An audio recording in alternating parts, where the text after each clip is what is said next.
परमाद्वैत मत में या द्वैत शैव मत में शिवा के अर्थ के अलावा कुछ है ही नहीं। यह सत्य है कि शिवा के अलावा कुछ है ही नहीं, शक्ति तत्व के अलावा कुछ है ही नहीं। तो कैसे कहते हैं, विज्ञान भैरव में कहा गया है, शक्त्यावस्था प्रविष्ट से निर्विभागेन भावना तदासव शिवरूपी साथ शैवी मुखम इहोच्यते। कहने का तात्पर्य ये है, यहाँ पर यह कहा गया है कि अगर किसी को शिव की सिद्धि करनी है, कोई शिव को प्राप्त करना चाहता है, किसी अंदर शिव को प्राप्त करने, शिवत्व प्राप्त करने की इच्छा है, तो वो शक्ति के माध्यम से होगा। तो शक्त्यावस्था प्रविष्ट से शक्ति की अवस्था में प्रविष्ट होकर निर्विभागीन भावना, माने कि अद्वैत भाव से तदासव शिवरूपी साथ वो शिवरूपी हो जाता है, वही शिवरूपी होता है। क्यों? क्योंकि शैवी मुखम योच्यते, शिवा को मुख, शिवा मुख है, माने Shiva is gateway of Shiv.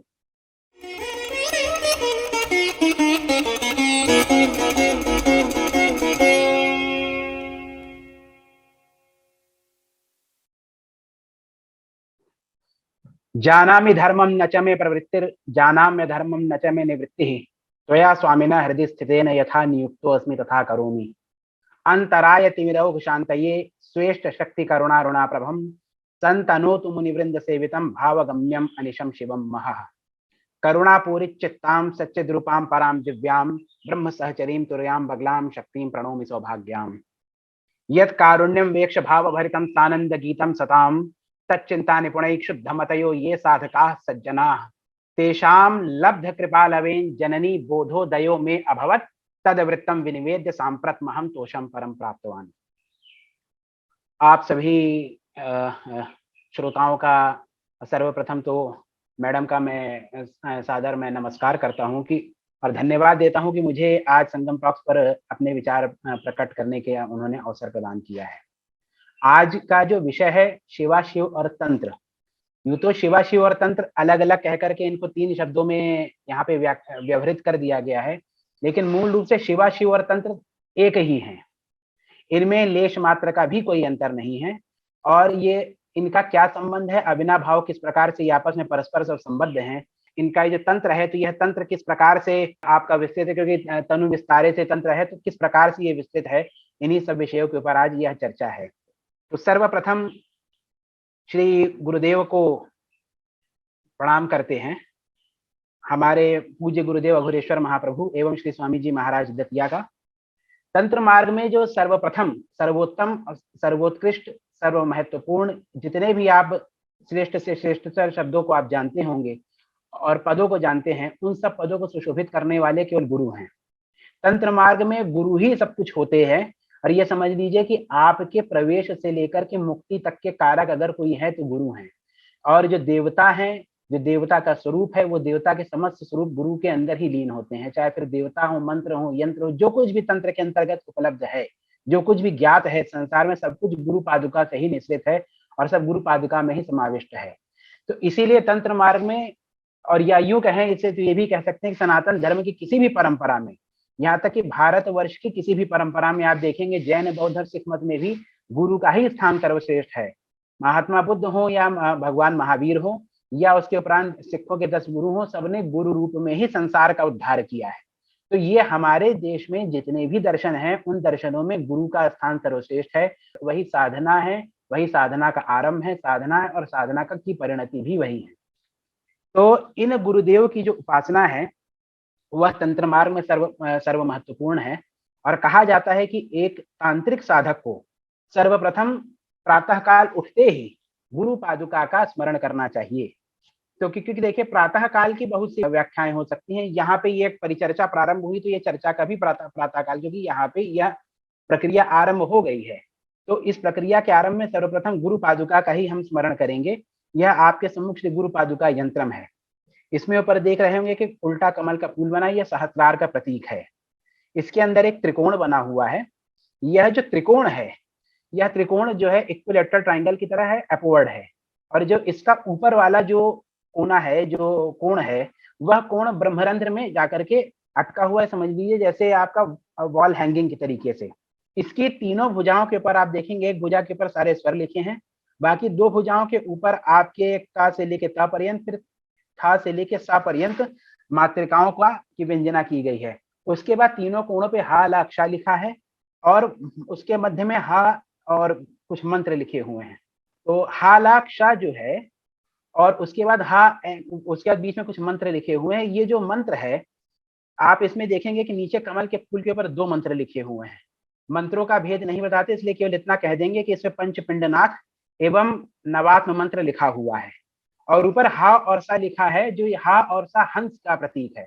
हंस का तात्पर्य होता है प्राणाचार। जो हम श्वास लेते हैं, जो श्वास लेते हैं वो हा और सा ध्वनि को उत्पन्न करता है। तो उस हा और सा से वही प्राणाचार आपका यहाँ पे इंगित है। और उसके बीच में वाग्भव बीज है। इस वाग्भव बीज को ही गुरु पादुका मंत्र कहा जाता है। तो तात्पर्य यह है कि जब हम सांस लें, तो सांस लेने और छोड़ने के बीच में, यानी इनहेल और एक्सहेल के बीच में, हमें गुरु पादुका का सतत स्मरण करते रहना चाहिए। इसका क्या परिणति होती है? इसकी परिणति ये होती है कि गुरु पादुका के सतत स्मरण करने से हमें गुरु पादुका की सिद्धि होती है। और जो गुरु पादुका होती है वो ब्रह्मरंध्र के ऊपर ही स्थापित होती है। इसमें देखें, दो चरण पादुकाएं बनी हुई हैं ऊपर की तरफ, यह ब्रह्मरंध्र पे स्थापित होती है। और जब गुरु प्रसन्न होते हैं और अपनी पादुका को उठाते हैं, तो साधक का ब्रह्मरंध्र खुल जाता है। और जो ब्रह्मरंध्र खुलने को ही हमारे यहाँ सनातन धर्म में मुक्ति कही गई है। इसीलिए हमारे यहाँ यह कहा गया है कि अगर किसी को ज्ञानी गुरु और सिद्ध गुरु की प्राप्ति हो जाए, तो न कभी गुरु का त्याग करना चाहिए, न मंत्र का त्याग करना चाहिए। यह बहुत ही बड़ा दोष होता है। और तो और यह भी कहा गया है कि सतत भाव से गुरु की सेवा करनी चाहिए।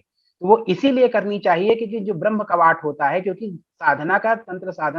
तंत्र का मूल सिद्धांत यही है, जहाँ कुंडलिनी का जागरण हो रहा है, ऐसी प्रक्रिया जो कुंडलिनी का जागरण कर दे, कुंडलिनी शक्ति का उत्थान को स्थापित करके ब्रह्मरंध्र से बाहर निकालने का मार्ग बताए, वही साधना तंत्र साधना है। तो मूल रूप से यहाँ पर जो गुरु पादुका है, गुरु पादुका उसी के ऊपर, ब्रह्मरंध्र के ऊपर हमेशा स्थापित रहती है। और जैसे ही गुरु का अनुग्रह हो जाता है, शिष्य का उद्धार हो जाता है। इसलिए यह भी कह सकते हैं कि तंत्र मार्ग के अंतर्गत सिवा गुरु पादुका के या गुरु की कृपा ही जिसपे हो जाए, उसको किसी भी प्रकार का उसको मार्ग का अनुसरण करने की आवश्यकता ही नहीं। कोई मंत्र साधन कुछ भी करने की आवश्यकता नहीं, गुरु पादुका ही उसके लिए सब कुछ है। जहां गुरु है वहां पर शिष्य है, ये मेरा लघु परिचय है। इसके उपरांत अब हम चलते हैं भारतीय दर्शन के सार तत्व के ऊपर। भारतीय दर्शन का मूल सार तत्व क्या है? तो मैं आपको बताना चाहूंगा कि हमारे यहाँ जो, जैसे अभी मैंने कहा कि सनातन धर्म में कुंडलिनी का बड़ा महत्व है, हमारे यहाँ वैदिक काल से ही यह स्थापित तथ्य है कि व्यक्ति की मुक्ति तभी होगी जब उसके प्राण मध्य मार्ग से, ब्रह्मरंध्र से निकलेंगे। और देवयान, पितृयान और मध्य मार्ग, 3 मार्ग बताए गए हैं। पितृयान से सामान्य कर्मों वाला जो मनुष्य होता है पितृलोक में जाता है। देवयान से आदमी देवलोक में जाता है, जो सत्कर्मी होते हैं। और जो मुक्त आत्मा होते हैं, वो मध्य मार्ग से, ब्रह्मरंध्र से बाहर निकलते हुए मुक्त हो जाते हैं। अब कोई कहे कि इसका क्या प्रमाण है, तो ब्रह्मसूत्र में भी है। ब्रह्मसूत्र का जो फलाध्याय है, उसके चतुर्थाध्याय में विभिन्न प्रकार के मोक्षों की समीक्षा की गई है।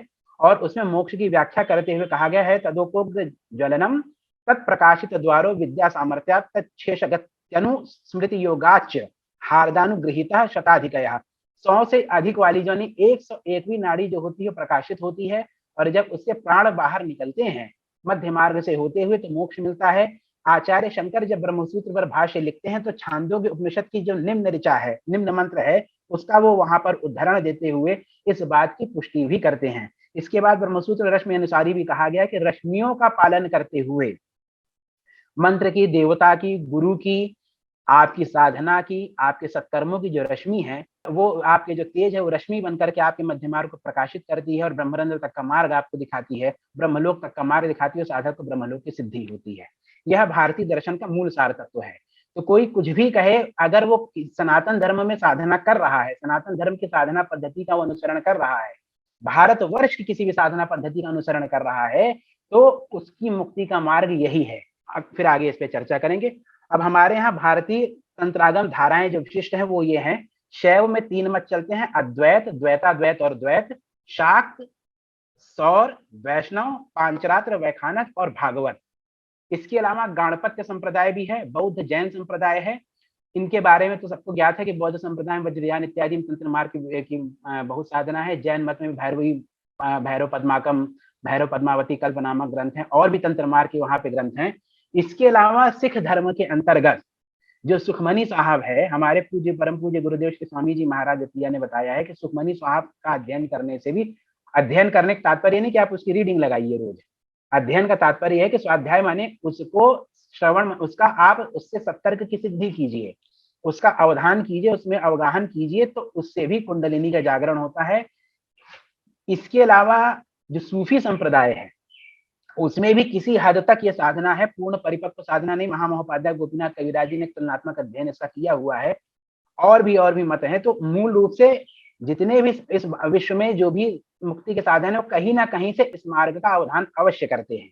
ये जो हमारे यहाँ जो कुंडलिनी शक्ति की जो बात होती है, कुंडलिनी जागरण, वो इन समस्त मतों में, यहाँ तक कि वेदांत का भी वो उपजीव है। और आपको मैं बताना चाहूंगा, एक शंकराचार्य की पुस्तक है अपरोक्ष अनुभूति, शायद कैमरे में आपको ये पुस्तक दिख रही होगी। अपरोक्ष अनुभूति में और श्वेता शतरोपनिषद में परवर्ती शंकराचार्यों ने इस बात को स्पष्ट रूप से लिखा है कि कैसे तंत्र मार्ग के साधनों का प्रयोग करके इसको शक्ति को उद्धृत करके सारी यानी रश्मियों का पालन करके ब्रह्मरंध्र में प्रवेश किया जाता है।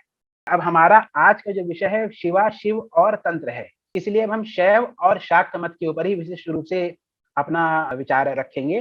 तो आपको बता दें कि श्री स्वच्छंद भैरव का जो स्वरूप है, यह तंत्र मार्ग में सर्वोत्कृष्ट स्वरूप माना जाता है। यह भगवान शिव का तंत्र मार्ग में भैरव स्वरूप सर्वोत्कृष्ट माना जाता है। इनकी आप देखेंगे 5 मुख हैं।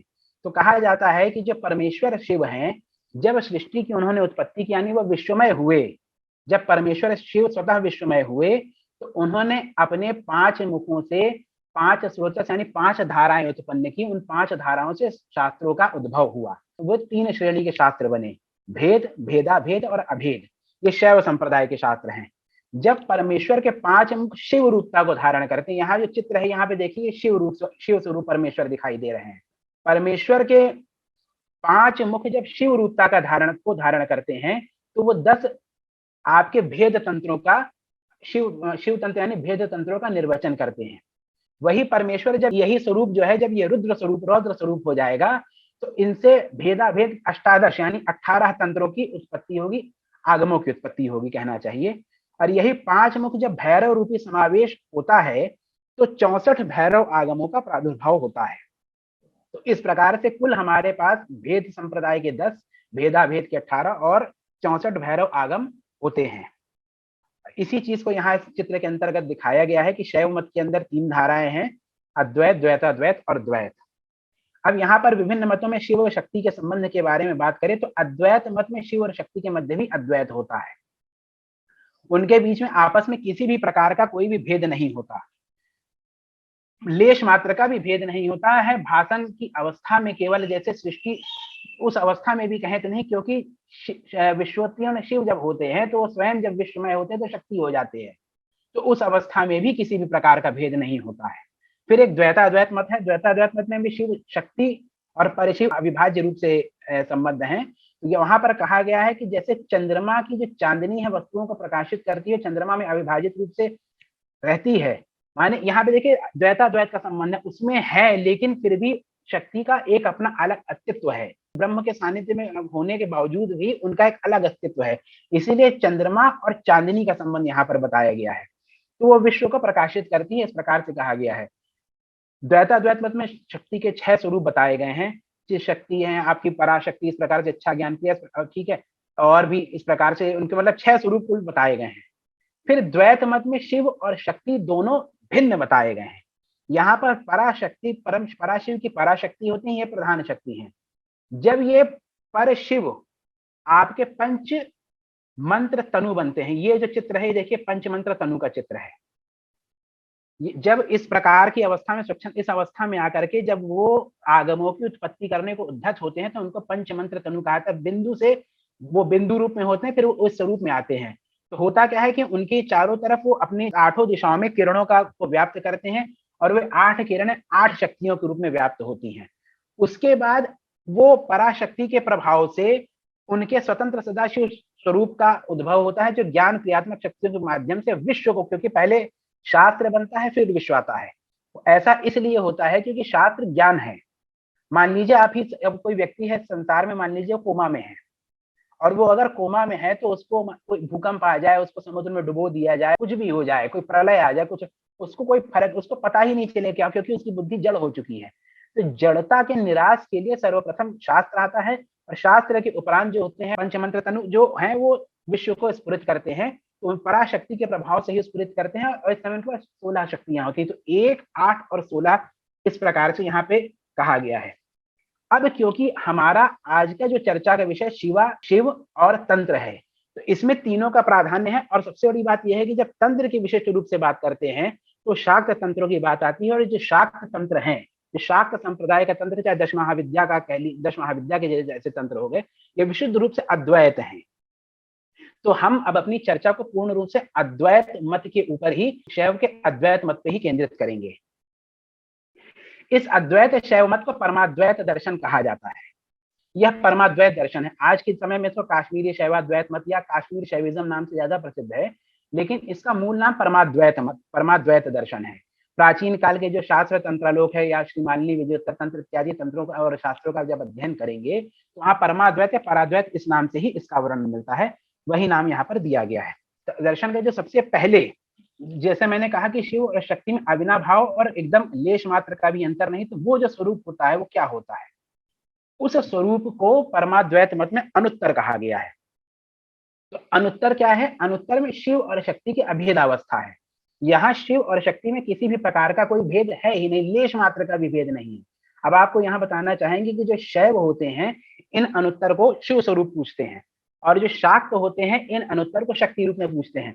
आगे जब शिवा और शिव की व्याख्या की है तो उसमें दिखाया भी है कि वो कैसे इस बात को करते हैं। ये अच्छा, इससे क्या होता है, तत्व के स्वरूप में भी कोई अंतर नहीं पड़ता है।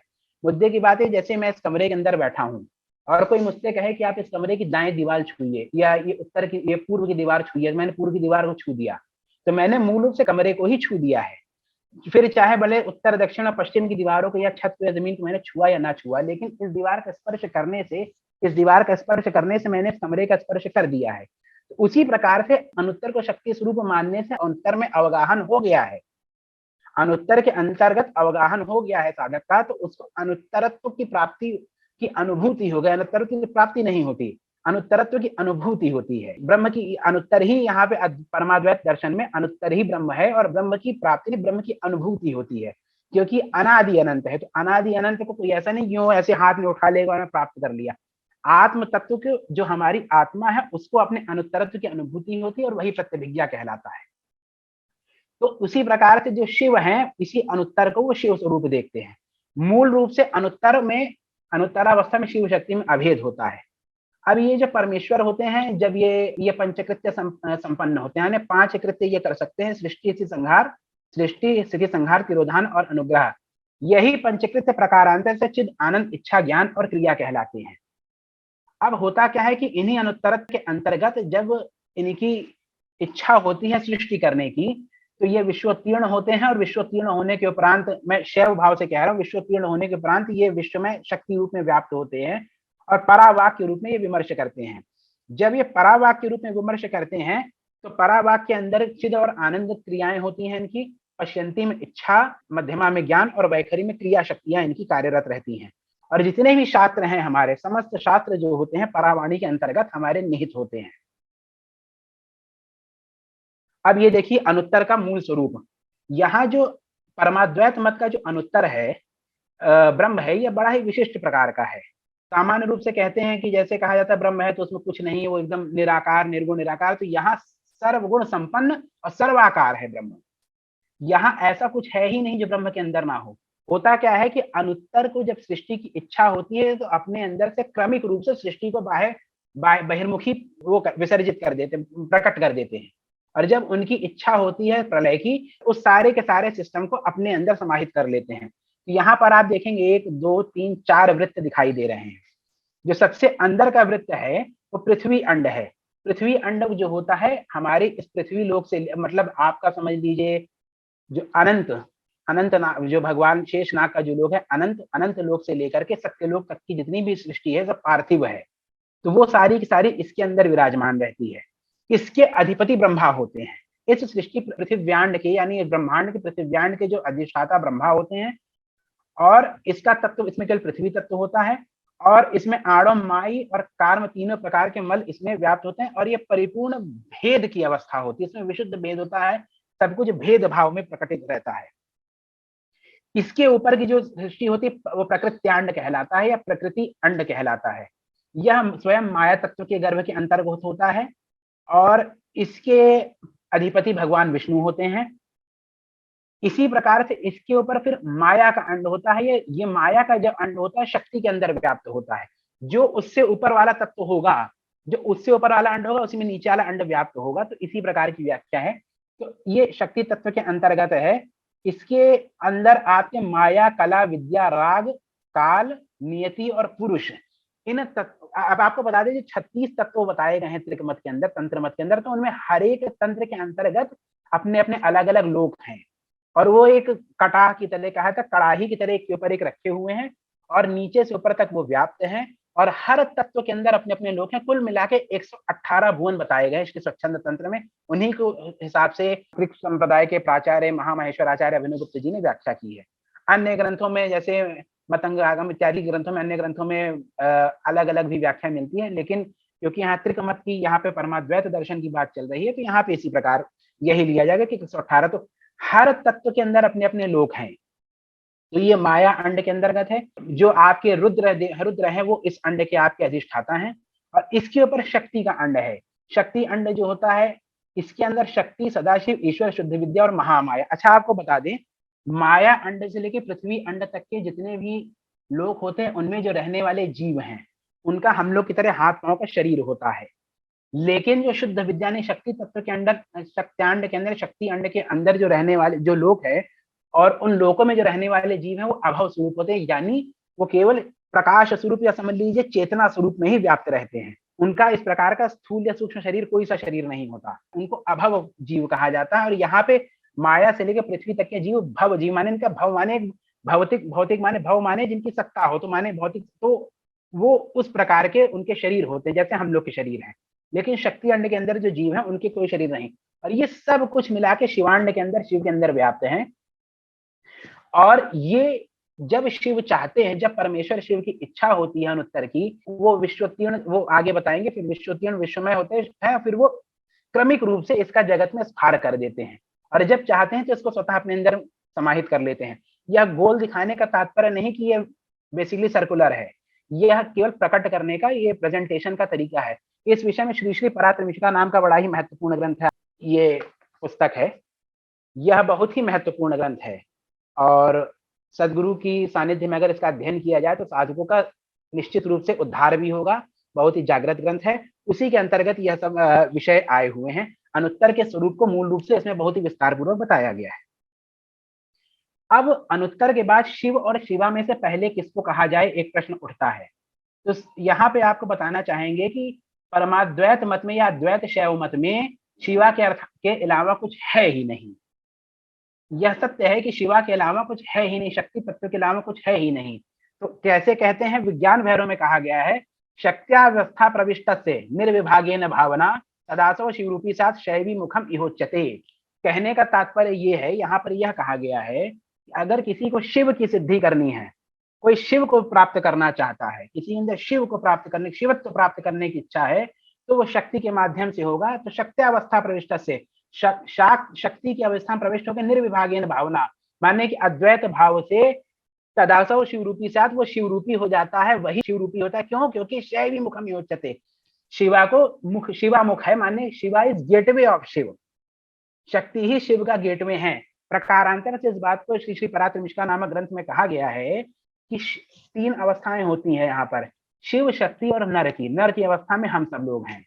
तो नर की अवस्था में आप किसी भी साधना, प्रयत्न, मंत्र इत्यादि को लगाएंगे तो उसकी कुछ सिद्धि नहीं होती, जड़ता की अवस्था है। शक्ति की अवस्था क्या होती है? जागृत अवस्था होती है। शिव की अवस्था जो होती है इनर्ट अवस्था होती है। शक्ति की अवस्था इनर्ट की अवस्था होती है। इसके अंतर्गत अगर आप जाएंगे तो आपको यह प्रतीत होगा कि मतलब उसमें कोई प्रवेश का द्वार ही नहीं है, उसमें प्रवेश का एक ही मार्ग है, वो है शिवा। इसीलिए कहा जाता है शैवी मुखम इहोच्यते। इसलिए अद्वैत शैवमत में, परमाद्वैत शैवमत में सर्वप्रथम शक्ति का ही अवगाहन किया जाता है। अब आपको बता दें यहाँ पे शक्ति का मूल स्वरूप क्या है। देखिए, शक्ति का जो मूल स्वरूप है वो शुद्ध संविद है। शुद्ध संवित क्या होता है? शुद्ध संवित का तात्पर्य होता है शुद्ध चेतना। शिव के अंतर्गत सतत यह, जैसे आप हैं तो आप के अंदर आपके अस्तित्व का सदैव बोध है। जैसे मैं पूछूं मैडम आपका क्या नाम है, तो आप बताएंगे भाई मेरा नाम अपर्णा शर्मा है और मैं इस तरीके से संगम टॉक्स में मैं अपना सहयोग देती हूँ और ये मेरा परिचय है, मेरे परिवार में ऐसे ऐसे सब, ये आपका परिचय है। क्यों ऐसा क्यों है? क्योंकि आपके अंदर जो चेतना है वो आपको सतत इस बात की अनुभूति कराती रहती है कि आप कौन हैं। तो जो क्यों हम मनुष्य हैं, हमारी जो चेतना है वो सीमित चेतना है, वो लिमिटेड है। वो हमें हमारे लिमिटेड अस्तित्व को बताती है, क्योंकि हम आणव मल से हम घिरे हुए हैं। आणव मल से हमारी जो आत्मा है वो व्याप्त है। इस कारण से हम अपने मूल स्वरूप को नहीं जानते, हम अपने संकुचित स्वरूप को जानते हैं। लेकिन शिव के साथ ऐसा नहीं है। शिव के अंदर क्या होता है? शिव के अंदर शुद्ध संवित का वास रहता है और सतत उनको अपनी शिवता का आभास होता रहता है। तो वो जो शुद्ध संवित होती हैं, जो शिव के अंदर शिवता का सतत आभास करती रहे। अनुत्तर की अवस्था के उपरांत ये होता है। अनुत्तर अवस्था में इस प्रकार के किसी भी लीला विलास की कोई आवश्यकता नहीं होती। वहां पे सब एक में मिक्स है। जब एक ही में है तो वहां ऐसी कुछ नहीं होता। वहां एकदम परम कौल की, एकदम रहस्यमय अवस्था, उसको परम कौल की अवस्था कहा जाता है। वो व्याख्यातीत है, उसको हम व्याख्या में आ ही नहीं सकते। विश्वतीर्ण अवस्था में भी स्पंदन जो होता है शांत होता है, विश्वमय होते ही इस प्रकार की क्रिया होती। आगे हम बताएंगे विश्वमय विश्वतीर्ण परम कौल क्या होता है। वो शुद्ध संवित जो शिव को सतत उनकी शिवता का आभास कराती रहे। तो अब क्या है कि यहाँ पर हम शिवा की, क्योंकि हमने कहा अनुत्तर जो होता है परमाद्वैत मत में, अनुत्तर ही सब कुछ है। आप ये समझ लीजिए, जो कुछ भी परमाद्वैत मत में या अद्वैत शैव, कश्मीर शैविज्म, जो से भी नाम से कह लीजिए, परमाद्वैत मत के अंतर्गत सब कुछ अनुत्तर ही है। और जितने भी प्रयत्न हैं सब अनुत्तर की सिद्धि के लिए ही हैं। तो यहाँ पर क्या है, ये उस अनुत्तर की शाक्त के, एक शाक्त साधक के की जो अनुभूति है उसके अनुरूप ये व्याख्या दी गई, जो श्री काम कला विलास नामक ग्रंथ में आई है। सा जयति शक्ति राज्य निज सुखमय नित्य निरूपम आकारा भावी चराचर बीजम शिव रूप विमर्श निर्मलादर्श स्फुट शिव शक्ति समागम बीजांकुर रूपिणी पराशक्ति अणुतर रूपानुत्तर विमर्श लिपि लक्ष्य विग्रहा भाति। कहने का तात्पर्य ये है कि शिव को भी एक निर्मल, मान स्वयं दर्पणवत होती हैं। अभी मैं आगे वो चित्र भी दिखाऊंगा। स्वयं दर्पणवत होकर के शिव को उसमें भाषित करती हैं। और स्फुट शिव शक्ति समागम बीजांकुर रूपिणी पराशक्ति, ये जो पराशक्ति हैं इनके अंतर्गत बीज और अंकुर के रूप में, बीज रूप शिव है, अंकुर रूप में शक्ति है।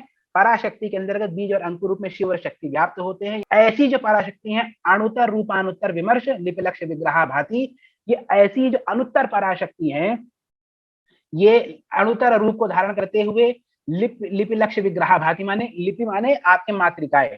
देखिए तंत्र मत का जो मूल सिद्धांत है वह ये है कि जो यह सृष्टि है इसकी उत्पत्ति मातृकाओं से हुई, यानी इस प्रकार से जो ये अक्षर हैं इन अक्षरों से ही इसकी उत्पत्ति हुई है। जैसे दो अक्षर आपस मिले घा और रा, घर। तो जब घा और रा घर मिले तो उन घर को विवर्ततो अर्थभावेन प्रक्रिया जगतो यतः, इस प्रकार से वाक्य पदीय में कहा गया है। तो वहां पे विवर्त हुआ और ये जो घा और रा की जब ध्वनियां आपस में मिली तो उससे स्फोट, घर का स्फोट हुआ और संसार में व्याप्त हो गया। अब ये जो पराशक्ति हैं, यह क्योंकि घर के अंदर केवल घर को आपका प्रत्यावर्तन करने की शक्ति, घर में घर को ही रिफ्लेक्ट करने की आपकी शक्ति है, घर आता है। पराशक्ति के अंदर समस्त पदार्थों को और समस्त भावों को प्रवर्तित करने की शक्ति होती है। इसलिए ये मातृका चक्र की अधिष्ठात्री कहलाती हैं और मातृका चक्र इन्हीं से उत्पन्न होता है। उसी बात को यहाँ पर सांकेतिक रूप से कहा गया है। मूल जो तथ्य विषय है यहाँ पर वो यही है कि ये जो शक्ति हैं, यही शक्ति अपने अंदर शिव को बीज रूप में और शक्ति को अंकुर रूप में उत्पन्न करती हैं। फिर वो त्रिकोण रूप में होते हैं और यही मूल रूप से काम कला तत्व कहलाता है कि बीज में शिव का आए, फिर शक्ति आई, फिर दोनों में उच्छूनता, यानी वो दोनों फूलने लग गए, स्वेलिंग हुई और वो त्रिकोण का रूप धारण किया। फिर वहां से सृष्टि की उत्पत्ति होने लग गई। मातृकाओं का उद्भव, मातृकाओं के आपस में मिलन से शब्दों से उन शब्दों का अर्थ भाव हुआ, अर्थ भाव से जैसे सुख दुख भी इसी प्रकार से। तो इसको तंत्र शास्त्र नील और सुख इत्यादि से कहा गया। ये बहुत ही सामान्य लोगों की व्याख्या है। इसमें बहुत सी ऐसी चीजें हैं जिनका यहाँ पे निर्वचन नहीं किया जा रहा है क्योंकि समय भी बीत रहा है और हमारा वो विषय है नहीं। अब देखिए यहाँ पर शिवा का मूल स्वरूप क्या है। तो शिवा इतने प्रकार से व्याप्त हैं। तो वो क्या क्या है? अनुत्तर है, वो चिति है, पराभट्टारिका है, महाविद्या है, मूर्ति रूप है, कामकला है, यंत्र स्वरूप है, वो वाक स्वरूप है, वो अक्षर स्वरूप है, वो गुरु स्वरूप है, वो कौलिकी शक्ति है, वो पंचकृत्य है और वो स्पंद है। तो अनुत्तर की व्याख्या हो गई, चिति की व्याख्या जो शुद्ध संविद की हमने बात की, तो शुद्ध संविद में जो संविद है वो चेतना, शुद्ध चेतना, तो शुद्ध चेतना ही चिति है। जैसे हमारा आपका क्या परिचय, मुझसे आपने, भाई मेरा नाम गिरिरत्न मिश्र है और मैं इसमें व्याख्यान दे रहा हूँ। शिव का क्या है, शिव की व्याख्या यह है कि वो शिव है। तो जब इस प्रकार से होता है कि शिव इज शिव, तो उस अवसर पर क्या होता है, उस अवसर पर शिव की शिवता की व्याप्ति होती है, तो वो महाचिति कहलाती है। तो उन महाचिति का जो स्वरूप है, तो वो जो शिव के अंदर की जो चेतना है वही चिति कहलाती है। परा भट्टारिका क्या है, तो परा, परा, अपरा और अपरा तीन स्वरूपों में शक्ति की व्याप्ति है।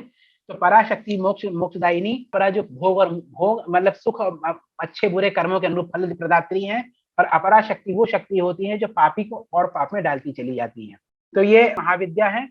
महाविद्या स्वरूप जो 10 महाविद्या स्वरूप का कहा गया वो यही है। तो महाविद्या स्वरूप में क्या होता है कि जो पराशक्ति है, देखिए ऐसा है, चाहे गुरु हुई हो, तो गुरु क्या होते हैं, वो सिद्ध हो जाते हैं, लेकिन शिष्य को के उद्धार के लिए अपनी सिद्धावस्था से बहुत नीचे उतर के आते हैं। तो इसीलिए गुरु का सम्मान है कि गुरु तो सिद्ध है ही, उनकी मुक्ति के मार्ग में कोई वो नहीं है, लेकिन वो आपके उद्धार के नीचे उतर के आ रहे हैं, इसलिए श्रेष्ठ है। उसी प्रकार से भगवती हैं, भगवती मूल स्वरूप जो है अनुत्तर स्वरूप है, क्योंकि संसार में हर कोई अनुत्तर स्वरूप की साधना कर नहीं सकता, और प्रारंभ में तो कोई नहीं कर सकता। जन्म जन्मांतर की, तब किसी को आप देखेंगे जन्म से, ये क्या कहते हैं जिसको जीवन मुक्त कहा जाता है, जन्म से सिद्ध कहा गया, उनकी पूर्व जन्मों की साधनाएं हैं। तो महाविद्या स्वरूप में भगवती स्वयं महाविद्या माने द्वैताद्वैत की अवस्था में उतर कर नीचे आती हैं। जो आज्ञा चक्र होता है, ये महाविद्या का अधिष्ठान होता है, यहीं पे द्वैताद्वैत रूप में उनका भाषणा होती है, यहीं पे उनकी जब आज्ञा चक्र पे ही उनकी साधना होती है। आगे पूजा क्रम के अवसर पर इस बारे में चर्चा होगी। तो महाविद्या जो है, जो पराशक्ति अनुत्तर शक्ति है, वो भगवती हैं, वो स्वतः नीचे उतर करके आती हैं और वो अपने सगुण रूप में व्याप्त होती हैं। तो काली, तारा, षोडशी, भुवनेश्वरी, छिन्नमस्ता, आपकी भुवनेश्वरी, भूमावती, भगवती श्री पीताम्बरा, भगवती श्री मातंगी और भगवती श्री कमला के रूप में व्याप्त होती है। और वो 10 रूप में क्यों व्याप्त होती है कि भाई साधक की जो प्रवृत्ति होती है, क्योंकि हर साधक की, हमारे सनातन धर्म में कहा भाई हर पशु को एक डंडे से नहीं हाँक सकते, है तो हम सब एनिमल ही है ना, हम होमोसेपियंस हैं, मैमल है, लेकिन बेसिकली तो वी ऑल आर एनिमल। तो हर पशु को एक ही डंडे से नहीं हाँका जा सकता, क्योंकि हर एक की अलग प्रवृत्ति है। कोई शेर आ जाए किसी घर में, उसको डंडे से हाँकने कुछ देर शेर खा जाएगा उसको, बकरी थोड़ी है कि डंडे से हाँक देंगे। तो हर व्यक्ति की प्रवृत्ति के अनुरूप भगवती ने अपने स्वरूप को, और फिर सनातन धर्म में 5 फोल्ड शिव शक्ति इस प्रकार से, सौर गाणपत्य इस प्रकार से अपने आप को व्याप्त किया है, क्योंकि हर एक की अलग अलग प्रवृत्ति है। तो जिसकी जैसी प्रवृत्ति उस प्रकार से उस अंततोगत्वा पहुंचना उसी स्थान पर है। वो गेटवे है, जैसे आप एयरपोर्ट पे घुसते हैं 1 से लेके 10 तक दरवाजे होंगे, अंदर घुसेंगे तो आपको फ्लाइट पकड़नी है, तो आपके साथ जो पैसेंजर चाहे जिससे गेट से घुसा हो, वो आपके साथ आप ही की फ्लाइट में जाएगा।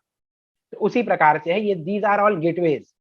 और जैसे जैसे आप आगे बढ़ेंगे तो गीता में चिंतयन्तो माम इतनात् परिपाते तेषाम नित्याभियुक्तानां योगक्षेमं वहाम्यहम्। तो ये है मूर्ति स्वरूप में। तो जैसे मूर्तियां आप देखते हैं मूर्ति स्वरूप में व्याप्त हैं।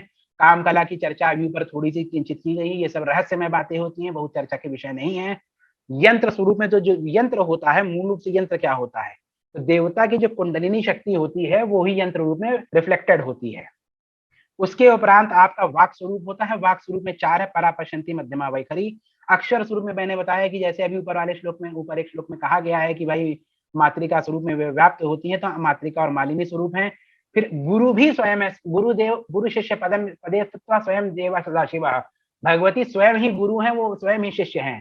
तंत्रा लोक में आचार्य अभिनव गुप्त कहते हैं कि जो सांसिधिक गुरु होते हैं, जो जन्म जन्मांतर के सिद्ध तपस्वी होते हैं, उनको इस संसार में कोई भौतिक गुरु मंत्र नहीं देते, उनकी कर्णेश्वरी देवियां ही उनको मंत्र दे देती हैं। इस प्रकार की वहां पर बात कही गई है। ये गुरु शिष्य की बात हुई। फिर कौलिकी शक्ति, तो होता क्या है अब आप देखिए, जैसे मैंने अभी ऊपर एक डायग्राम दिखाया था, ये वाला डायग्राम देखिए, ये डायग्राम देखिए, ये कौलिकी शक्ति का एक बहुत ही सुंदर उदाहरण है, ये कौलिकी शक्ति का ही उदाहरण है। तो जब विश्वोत्तीर्ण शिव को सृष्टि की इच्छा हुई, तो विश्वमय हुए, विश्वमय के शक्ति स्वरूप हो गए। शक्ति स्वरूप हुए तो उन्होंने अपने में ही विश्व को प्रतिबिंबित कर दिया। तो कौलिकी शक्ति, कौलिकी माने आश्यानी भाव, माने वो खुद प्रेग्नेंट हो गए और शक्ति स्वरूप प्रेग्नेंट हुई और अपने अंदर ही विश्व को व्याप्त कर दिया। अच्छा, इस प्रेगनेंसी में कंसीव नहीं करते, क्योंकि भगवती के बाहर कुछ है ही नहीं, शिव के बाहर जहां शिव नहीं वहां कुछ नहीं, ऐसी शास्त्रों में भी व्याख्या है। तो वो जो उस अवस्था में कौलिकी शक्ति माने कि स्वयं भगवती एक विशाल दर्पण स्वरूप हो जाती हैं और उसमें इस संसार को प्रतिबिंबित कर देती हैं, और वो प्रतिबिंबित होता रहता है, क्योंकि ऐसा करते समय वो आशानी भाव को धारण करती हैं, तो इसलिए ये कौलिकी शक्ति कहा गया। त्रिक मत में यही कहा गया है, भगवान वही है जो 5 कृत्य कर सके। वो क्या है? सृष्टि, स्थिति, संहार, तिरोधान और अनुग्रह। तो प्रतिभिज्ञा हृदयम नामक ग्रंथ में कहा गया है, क्योंकि हम सब वही शिव हैं और हम में अपनी शिवता का बोध नहीं है। क्योंकि वो शिवता का बोध नहीं है, तो जितनी मात्रा में बोध होता है उतना सृष्टि, स्थिति, संहार, तिरोधान और अनुग्रह हम करते हैं। जैसे परिवार है, तो संतान का जन्म दिया, उसको पाल पोस रहे हैं, ठीक है। फिर तिरोधान माने अगर बच्चा नहीं पढ़ा, उसको उसकी भाई उसको पिटाई भी कर दी, और मान लीजिए वो अच्छा करा तो अनुग्रह पूर्वक उसको कुछ इनाम दे दिया। तो जितनी जिसका सामर्थ्य है, जिसकी ऐश्वर्य शक्ति बहुत जागृत होती है जन्म जन्मांतर के तपो से, तो वो कहा गया है साधका नाम श्रीमता नाम भ्रष्ट साधको अभ्यजायत। तो मतलब साधक और श्रीमान के घर में भ्रष्ट साधकों का जन्म होता है। इस प्रकार श्लोक है, एग्जैक्ट मुझे याद नहीं क्या है, गीता का श्लोक है। तो पूर्व जन्म की तपस्या से ऐश्वर्य शक्ति बहुत होती है, तो बड़े बड़े कोई प्रधानमंत्री हो गया था, प्रधानमंत्री के पास पंचकृत्य की शक्तियां बहुत ज्यादा है। इसी प्रकार से कोई बड़ा उद्योगपति है, उसके पास भी पंचकृत्य की बहुत ज्यादा शक्तियां, ये पूर्व जन्म की तपस्या है। तो वो साधक और श्रीमान के घर में ऐसे लोगों का जन्म होता है। तो इसके बाद स्पंद, तो जो चिति शक्ति है वही उनको ही यहाँ पे स्पंद कहा जाता है। तो होता क्या है, जैसे मैंने कहा कि शिव के अंदर सतत रूप से उनकी शिवता की स्फुरणा होती रहती है। वो जो स्फुरणा होती है उसी को स्पंद कहा जाता है। ये स्पंद वाइब्रेशन जैसा स्पंद नहीं है। बहुत से लोग इसको वाइब्रेशन कहते हैं, इट इज नॉट वाइब्रेशन। आचार्य अभिनव गुप्त ने श्री श्री परात्रिंशिका में कहा है कि ये मत्स्योदरी है। जैसे मछली सांस लेती है तो उसका पेट फूलता पिचकता नहीं है, उसके अंदर सांस चलती उसी प्रकार से है। तो you can take it that this is ping. जैसे कंप्यूटर आपका पिंग करता है कुछ 25 नैनो सेकंड कितने में, वो लगातार पिंग करता रहता है अपनी आईपी को जब इंटरनेट से कनेक्टेड रहता है, तो उसी प्रकार से सतत स्पंदन होता रहता है। महामहोपाध्याय गोपीनाथ कविराज जी ने कहा है कि एक स्पंदन प्रारंभ होता है तो एक सृष्टि शुरू होती है, स्पंदन के मध्य में सृष्टि चलती है, और जब स्पंदन समाप्त होता है सृष्टि समाप्त होती है। तो एक स्पंदन का काल कितना है, इससे पता चलता है कि एक कल्प का काल जो होता है स्पंदन का काल होता है। और अगर आप पूछे कि इतना कहने के बाद भी क्या शक्ति की पूरी व्याख्या हो गई, तो मैं ये कहूंगा कि अनंत कोटि, अनंत करोड़ पत्रों वाला अगर कमल के फूल को शक्ति मान लिया जाए, तो उस अनंत करोड़ पत्ती वाले कमल के फूल की एक पत्ती पर बिंदु स्वरूप एक डॉट अगर आप रख दें, एक डॉट मतलब उसके एक डॉट रख दें, उस डॉट के बराबर जितना वहां पे जो तेज है, ज्ञान है, वो परिचय है, उतना ही परिचय यहाँ पे हुआ है। अब प्रश्न ये उठता है कि जब इतना ही हुआ तो मुक्ति कैसे? फिर वही उदाहरण है कि मान लीजिए अगर ये कमरा ही अनुत्तर तत्व है, तो इस कमरे में हम प्रवेश और कर गए तो हमारी तो मुक्ति हो गई। अब हम अगर कहें कमरे को पाना है, तो हमने दीवार छू लिया तो कमरे को पा लिया, क्योंकि पूरे कमरे को छू पाना असंभव है, तो हमने कमरे को प्राप्त कर लिया है। उसी प्रकार की भावना है। तो ये हमें, क्योंकि शक्ति तो अनंत है, इसलिए शक्तिमान अनंत शक्तिमान कहे जाते हैं। क्योंकि शक्ति की बात हुई तो अब शक्तिमान की बात होगी।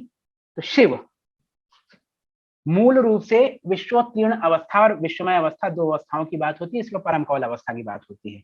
जब विश्वोत्तीर्ण अवस्था जो शिव की होती है, उसमें केवल एक ही 36 तत्व होते हैं, तो केवल एक ही तत्व की व्याप्ति होती है, वो केवल शिव तत्व होता है। पृथ्वी से शिव तक 36 तत्व होते हैं, तो परमेश्वर शिव की जो व्याप्ति होती है, परमेश्वर शिव एकमात्र तत्व जब रहते हैं, तो वो अनुत्तर, वो विश्वोत्तीर्ण होते हैं।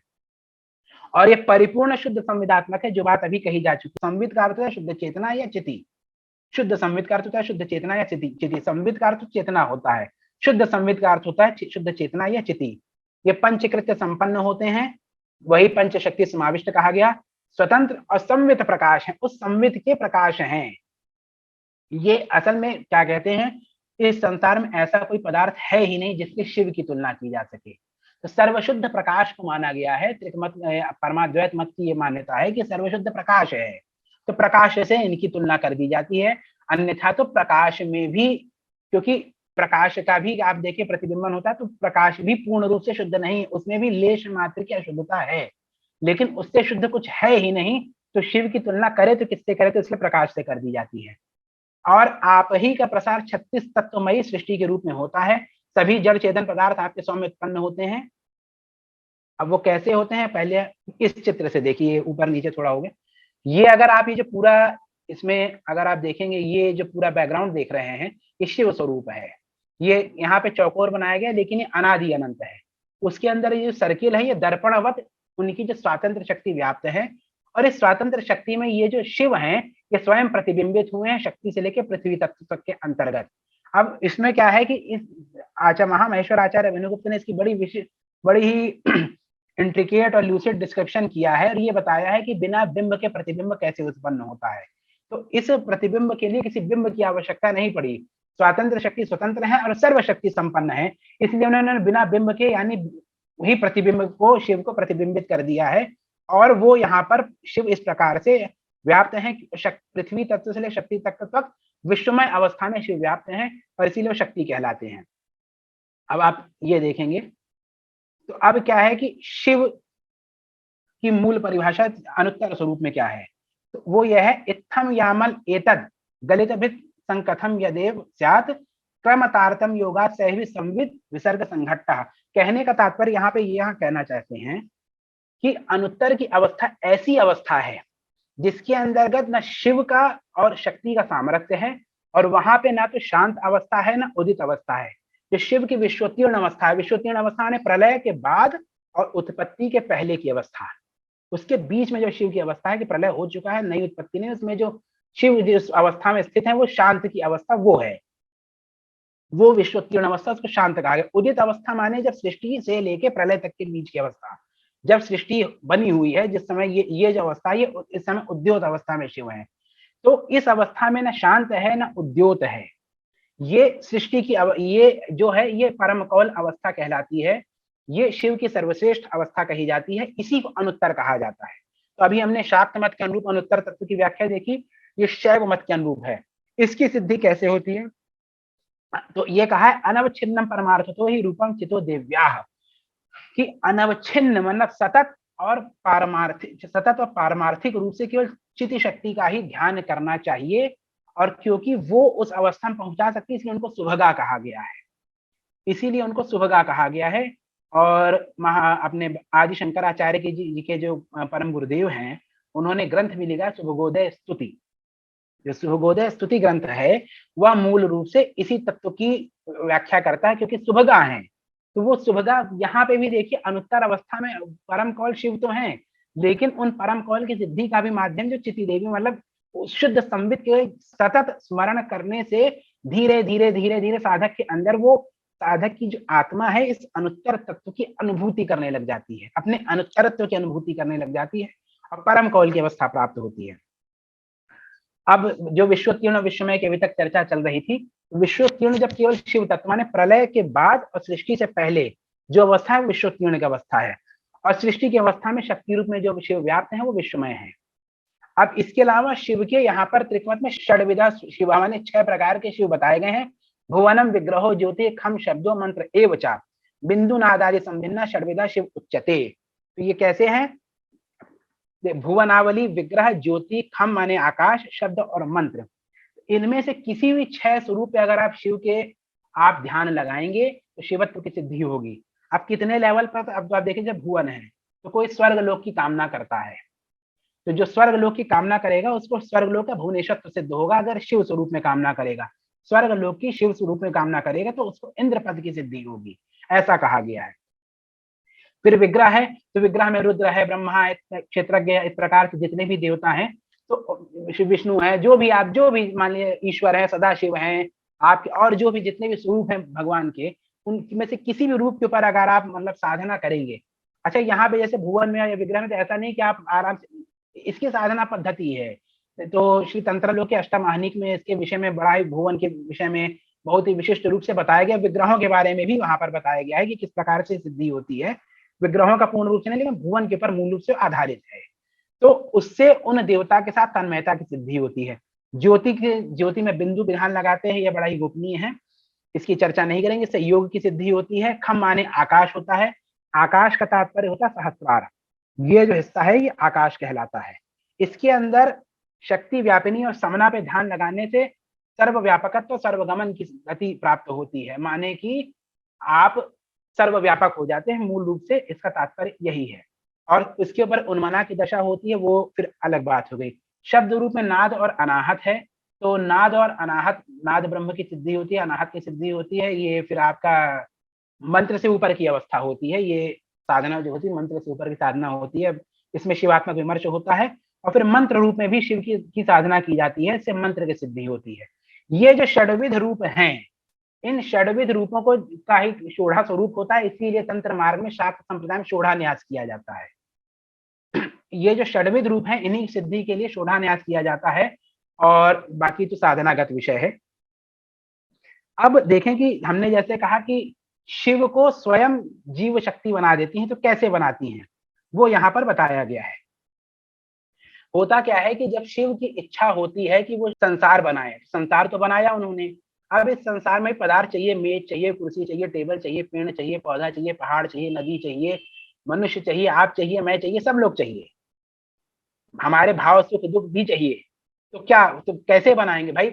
मटेरियल तो केवल एक ही उपलब्ध है, वो शिव है। तो शिव क्या करते हैं, आणव, कार्म और माई, ये 3 प्रकार के मल होते हैं। इनसे विभिन्न प्रकार की, इनकी विभिन्न प्रकार के रेशियो की मात्रा में, आणव मल किसी में 5%, किसी में 10%, किसी में 15%, इस प्रकार की मात्राओं में इनके असंख्य परम्यूटेशन और कॉम्बिनेशन बना करके वो स्वयं अपने आप को पदार्थ रूप में करके फिर अपने आप को 5 और 7 ज्ञानों में बद्ध, पाशबद्ध जीव और पदार्थ रूप में व्याप्त कर देते हैं। इस प्रकार से सृष्टि की उत्पत्ति होती है।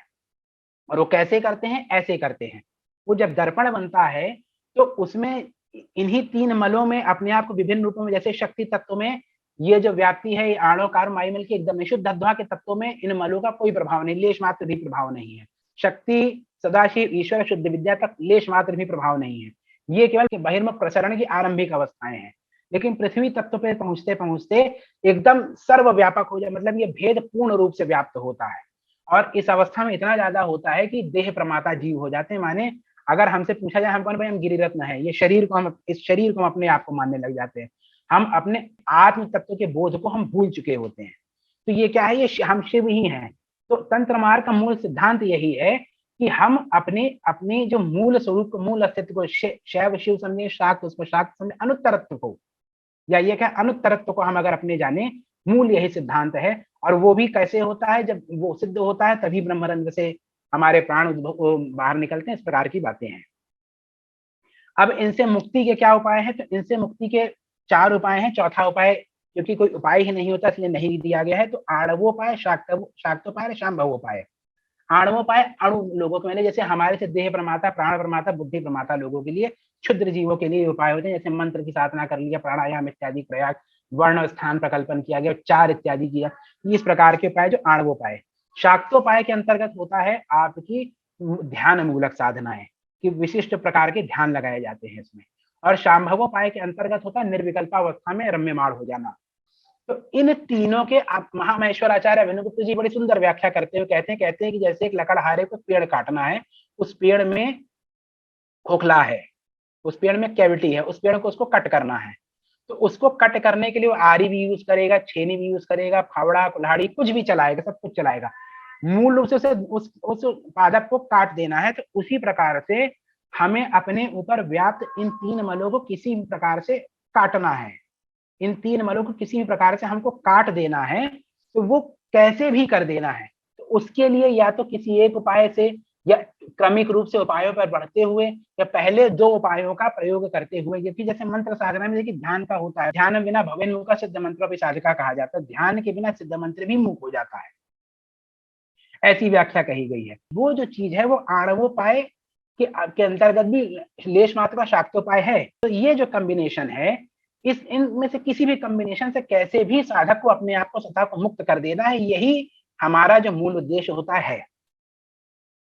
इसके बाद इससे होता क्या है, जैसे ये जो हमने ये किया, तो इससे क्या हुआ, 2 चीजें होती हैं। देखिए, मुक्ति का मूल मार्ग है कि हम सर्वव्यापक हो जाएं और सार्वकाल, मतलब हम काल के परे हो जाएं, माने अजर अमर, और हम सर्वव्यापक हो जाएं। और तीसरा हमारा ज्ञान की सिद्धि हो जाए। तो ज्ञान की सिद्धि तो शास्त्र से और गुरु की कृपा से होती है। जो सर्वव्यापकता आती है देशअध्वा के शोधन से। तो सर्वव्यापकता में क्या होता है, हम जैसे जब हमें देशअध्वा शुद्ध हो जाता है, तो जो हमें ये पता चल जाता है कि मैं ही शिव इस विश्वमय होकर के समस्त सृष्टि के ऊपर, पृथ्वी से लेकर शक्ति तत्व तक के जितने भी लोग हैं, इन लोकों में और इन लोकों में तक रहने वाले जीवों के रूप में व्याप्त हूं, ऐसी अनुभूति होती है। तो देश अध्वा के अंतर्गत 3 तत्व होते हैं, कला तत्व और भुवन।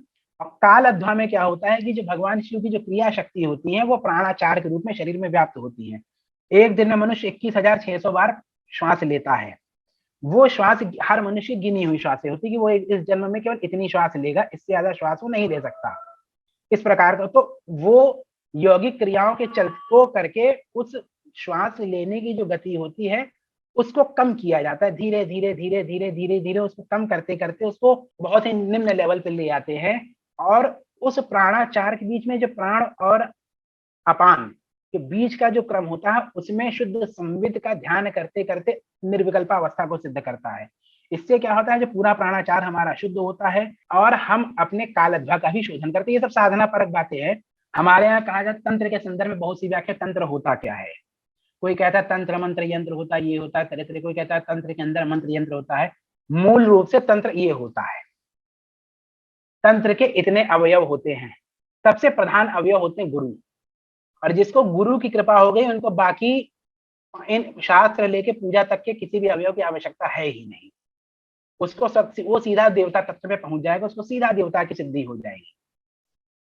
अब ये जो गुरु हैं ये शास्त्र का निर्वचन करते हैं। शास्त्र हमारे यहाँ ये देखिए, अगला तत्व गुरु की बात जो महत्वपूर्ण तत्व शास्त्र तत्व है। शास्त्र तत्व महत्वपूर्ण केवल वो इसलिए है क्योंकि जब शास्त्र का जब अध्ययन किया जाता है तो ये हमें विवेक जागृत करता है। 2 प्रकार के ज्ञान बताए गए हैं। वो अज्ञान होते हैं पौंस्न ज्ञान। पौंस्न अज्ञान होता है पुरुष जो होता है, पुरुष के माने जो शरीर में सो रहा है वही पुरुष है। तो अपौरुषेयत्व की अपनी हमें जो कहते हैं वेद अपौरुषेय है, तो अपौरुषेय इसलिए नहीं, केवल इसलिए नहीं क्योंकि मनुष्यों ने नहीं लिखा है, इसलिए है कि जिन्होंने लिखा वो जागृत थे। जो ऋषि हैं, ऋषि और मंत्र जो सारा जागृत ऋषियों को उनकी मस्तिष्क में इनकी देवताओं द्वारा व्युत्पत्ति की गई है, इसलिए अपौरुषेय है वो। तो अपौरुषेयत्व की सिद्धि जो होती है वो साधना से, साधना के उपरांत गुरु शक्तिपात करते हैं उससे, और शास्त्र ज्ञान से विवेक का जागरण होता है। ये बहुत ही महत्वपूर्ण होता है। बहुत से लोग कहते हैं शास्त्रों का अध्ययन नहीं करना चाहिए, बेकार। ये एकदम गलत बात है। बिना शास्त्रों का अध्ययन किए हुए विशिष्ट रूप से तंत्र मार्ग में कोई सिद्धि नहीं। हाँ, कोई पूर्व जन्म के सिद्ध महात्मा महापुरुष हुए हों जिन्होंने पूर्व जन्म में ही वो सब सिद्ध कर लिया हो, उन्हें अकल्पित कल्पक इस प्रकार की श्रेणी के कई गुरु बताए गए हैं, तो उस श्रेणी के कोई गुरु हो गए हों तो वो एक अलग बात है। वो अकल्पित गुरु हो गए, सांसिधिक गुरु हो गए जिन्होंने किसी शास्त्र की आवश्यकता नहीं और वो स्वतः सिद्ध हैं।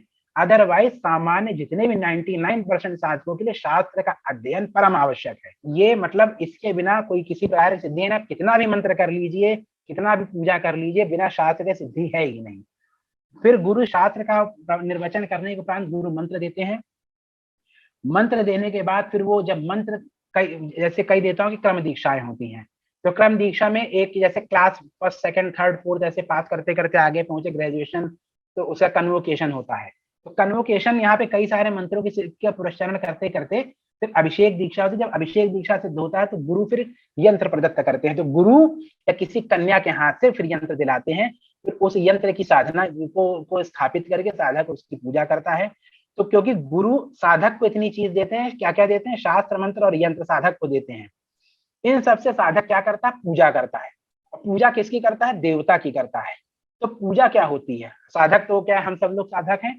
पूजा क्या करता है, पूजा के भी 3 श्रेणियां बताई गई हैं श्री योगिनी हृदय में कि अपरा पूजा जो स्थूल यंत्र की पूजा होती है, परा पूजा में विश्वमेध कह लीजिए आप, कि संसार में जो कुछ भी पदार्थ है उस चिदग्नि कुंड में समाहित होता चला जा रहा है, ऐसी अवस्था साधक की हो जाए। और परा पूजा वो पूजा होती है जैसे साधक को सतत देवता से ऐक्य का सानिध्य की अनुभूति होती रहे। तो 3 प्रकार की पूजा होती है। और फिर देवता, तो देवता है भाई, शिव शक्ति की अभी व्याख्या हो चुकी, वही देवता हैं। तो ये तंत्र के प्रमुख 7 अवयव हैं। अब इस तंत्र की परिभाषा क्या है, तनोति विपुलार्थान तत्व मंत्र समन्वितान त्राणम च कुरुते यस्मात् तंत्रम अभिधीयते। माने तनोति विपुलार्थान, जिन्होंने परमेश्वर ने अनुत्तर भट्टारक ने अपने आप को तनोति में विपुलार्थान ने अपने विपुल रूप से अपने आप को विस्तृत कर दिया है। जैसे 118 भुवनों में कर दिया, फिर उसमें जीवों में कर दिया, पदार्थों में कर दिया है, पेड़ पौधों में कर दिया है, पेड़ पौधे भी जीव ही हैं। उसके बाद जल अग्नि वायु और भावों में कर दिया, सुख दुख में, ठंडा गर्म में कर दिया है। तत्व मंत्र समन्वितान, तत्व माने देशध्वा और मंत्र माने आपका कालध्वा, माने तत्व मंत्र समन्वितान, इस प्रकार से। और इन दोनों से जो त्राण कर दे, माने कि इस जंजाल से जो मुक्त करा दे, इसलिए यस्मात् तंत्रम इत्यभिधीयते, क्योंकि ये इस जंजाल से, माने कि 118 भुवन है, इतना बड़ा सिस्टम, दिमाग सोच के दिमाग खराब हो जाता है। लेकिन क्या है कि जो इस जंजाल से मुक्त करा दे, तरणम च कुरुते यस्मात् तंत्रम इत्यभिधीयते, क्योंकि ये यस्मात् माने क्योंकि ये इन सब से तार देता है, इसलिए इसको तंत्र कहा जाता है। अब तंत्र के अंतर्गत आचार आते हैं, माने कितने प्रकार की पूजा होती है, इस विषय में भी बहुत सारी बहस चलती है। कोई कहता है दक्षिणाचार, हर आचार सही है, साधक की योग्यता के अनुरूप होता है। तो पार्श्वाचार के अंदर आते हैं वेदाचार, वैष्णवाचार, शैवाचार और दक्षिणाचार। तो इन सब आचारों के अंतर्गत क्या होता है भाई, सामान्य है कि जैसे वेदाचार वगैरह में क्या होता है, रात के समय यंत्र को, माला को इस प्रकार के स्पर्श नहीं करना चाहिए, मंत्रों का पाठ जप नहीं करना चाहिए, इस प्रकार की बातें होती है। वैष्णवाचार में और थोड़ा सा बढ़ जाता है आपका, इंद्रिय निग्रह, ब्रह्मचर्य इत्यादि और आ जाते हैं, भगवान विष्णु का विशिष्ट। शैवाचार में वेदाचार ही चलेगा और भगवान शिव को ऊपर केंद्रित करके। उसके उपरांत आपका फिर दक्षिणाचार है। दक्षिणाचार के अंदर रात्रि पूजा की अनुमति होती है और विजया ग्रहण करके मंत्र जाप करने का निर्देशन होता है।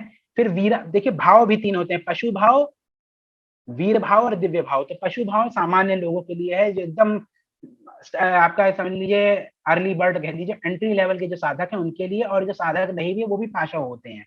पशुओं की भी 2 श्रेणियां, अधम और उत्तम। तो मतलब जो अधम, जो कुछ नहीं कर रहे, कोई साधना नहीं करते, केवल इस संसार में ही लिप्त हैं कि संसार ही सत्य भाव में पड़े रहते हैं और अपने भाव में मस्त हैं वो। और फिर जो उसमें अच्छे साधक हैं वो, जो उसमें उत्तम पशु होते हैं, वो इन आचारों से साधना करते हैं, इनमें किसी भी आचार से कर सकते हैं। फिर वीर भाव में 2 वीराचार। तो वीराचार वो होता है, वीराचारी वो होता है जिसको कभी एक बार अद्वैत की एक झलक मिल गई, अनुभूति हो गई एक क्षण की, तो उसके अंदर बेचैनी आ जाती, भाई मुझे इसकी सिद्धि करनी है। और वो फिर वो यहाँ वहां केवल उस अमृत हृदय में एक बूंद उसने चख लिया, वो चारों तरफ उसे ढूंढता फिरता है और इस समस्त संसार को शिव शक्ति के मिथुन की विभूति समझता है, मैंने शिव शक्ति के मिथुन से उत्पन्न हुआ ऐसा समझता है, भगवती के प्रति मातृभाव रखता है। वामाचार और सिद्धांताचार इसके अंतर्गत आते हैं।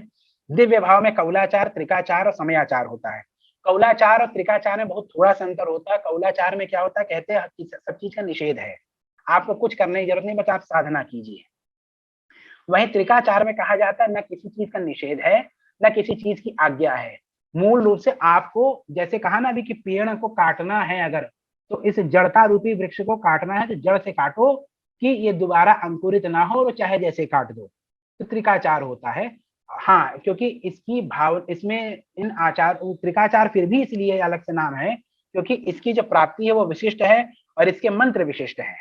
लेकिन इसमें किसी भी प्रकार का क्या डूज एंड डोंट्स की कोई कंडीशन नहीं है। समयाचारी साधना आंतर साधना होती है, ये सिद्ध योगियों का मार्ग है, ये इन आचारों के अंतर्गत नहीं आता, ये अलग है। लेकिन इसमें समयाचार जो होता है विशुद्ध आंतरिक साधना होती है। इसके बाद हमारा जो संपूर्ण भारतवर्ष है तो 3 टाइम जोन्स में बटा हुआ है। आज हमारे यहाँ कहा जा रहा है कि भाई टाइम जोन में इंडिया को बांटा जाए, क्योंकि आप कामाख्या जी में गया, देखा 4 बजे सुबह उजाला था, राजस्थान के 8 बजे रात तक उजाला था। तो अब क्या है कि प्राचीन काल में भारतवर्ष 3 टाइम जोन से बटा हुआ था। तो रथ क्रांत, विष्णु क्रांत, इस प्रकार से नाम, तो वही गौड़ क्रम, केरल क्रम, काश्मीर क्रम कहे जाते हैं। इन 3 टाइम जोन में भारतवर्ष बटा रहा। तो गौड़ क्रम के अंतर्गत देश आते हैं कामरूप देश, बंगाल, उड़ीसा, मिथिला, नेपाली आज के हैं। केरल क्रम में गौड़ क्रम व कश्मीर को छोड़ माने उत्तर प्रदेश, आपका बिहार, मध्य प्रदेश, राजस्थान, पंजाब, आपका हरियाणा, आपका गुजरात, महाराष्ट्र, सब केरल क्रम से चलता है। तो जो द्रविड़ और उत्तर भारतीय, दक्षिण भारतीय विभाजन एकदम निर्मूल है, ये बहुत ही प्राचीन काल का है। मतलब आप समझ लीजिए जब से साधना सिद्धियां प्रारंभ हुई हैं तब से है कि यूपी का आदमी वही क्रम अपनाता है जो केरल क्रम है। तो किसी भी प्रकार का द्रविड़ और उत्तर भारतीय का ये जो प्रपंच है, ये केवल प्रपंच है, मिथ्या है, इसमें कोई लेश मात्र की सत्यता नहीं है। इसके बाद जो गौड़ और केरल क्रम को छोड़कर के जितना भी भारतवर्ष है वह सारा काश्मीर क्रम का अनुपालन करता है। अब होता क्या है कि इन क्रमों के अंतर्गत, जैसे आपने देखा कहीं जाएंगे, कहीं पे पात्र रखने की अलग विधि है, कहीं ऐसे रखते, कहीं दूसरे प्रकार के पात्र, कहीं मूर्तियों का स्वरूप अलग मिलेगा, ध्यान के मंत्र अलग मिलेंगे, विनियोग अलग मिलेंगे, तो वो इन 3 क्रमों के अनुरूप अलग अलग होते हैं।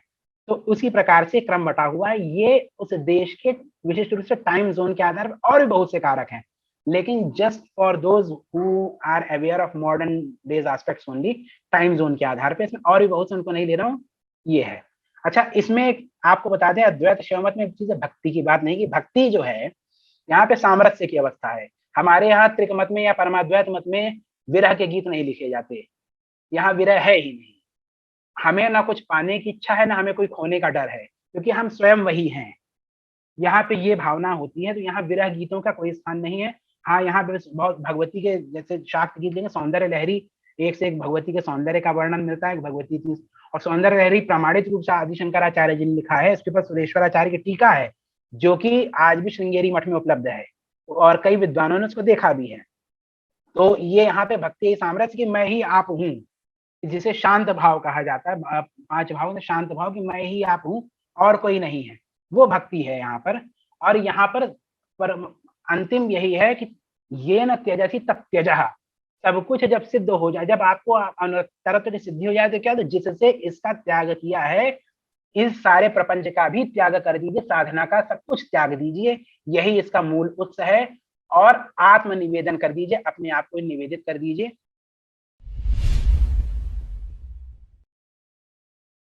अद्वैत और तंत्र में फर्क है, काफी किया गया है, थोड़ा सा आप इस पे बताएंगे? आपने बोला ये एक ही चीज है, शिवा शिव तंत्र, फिर उसके बाद में आपने द्वैत अद्वैत द्वैताद्वैत के बताए।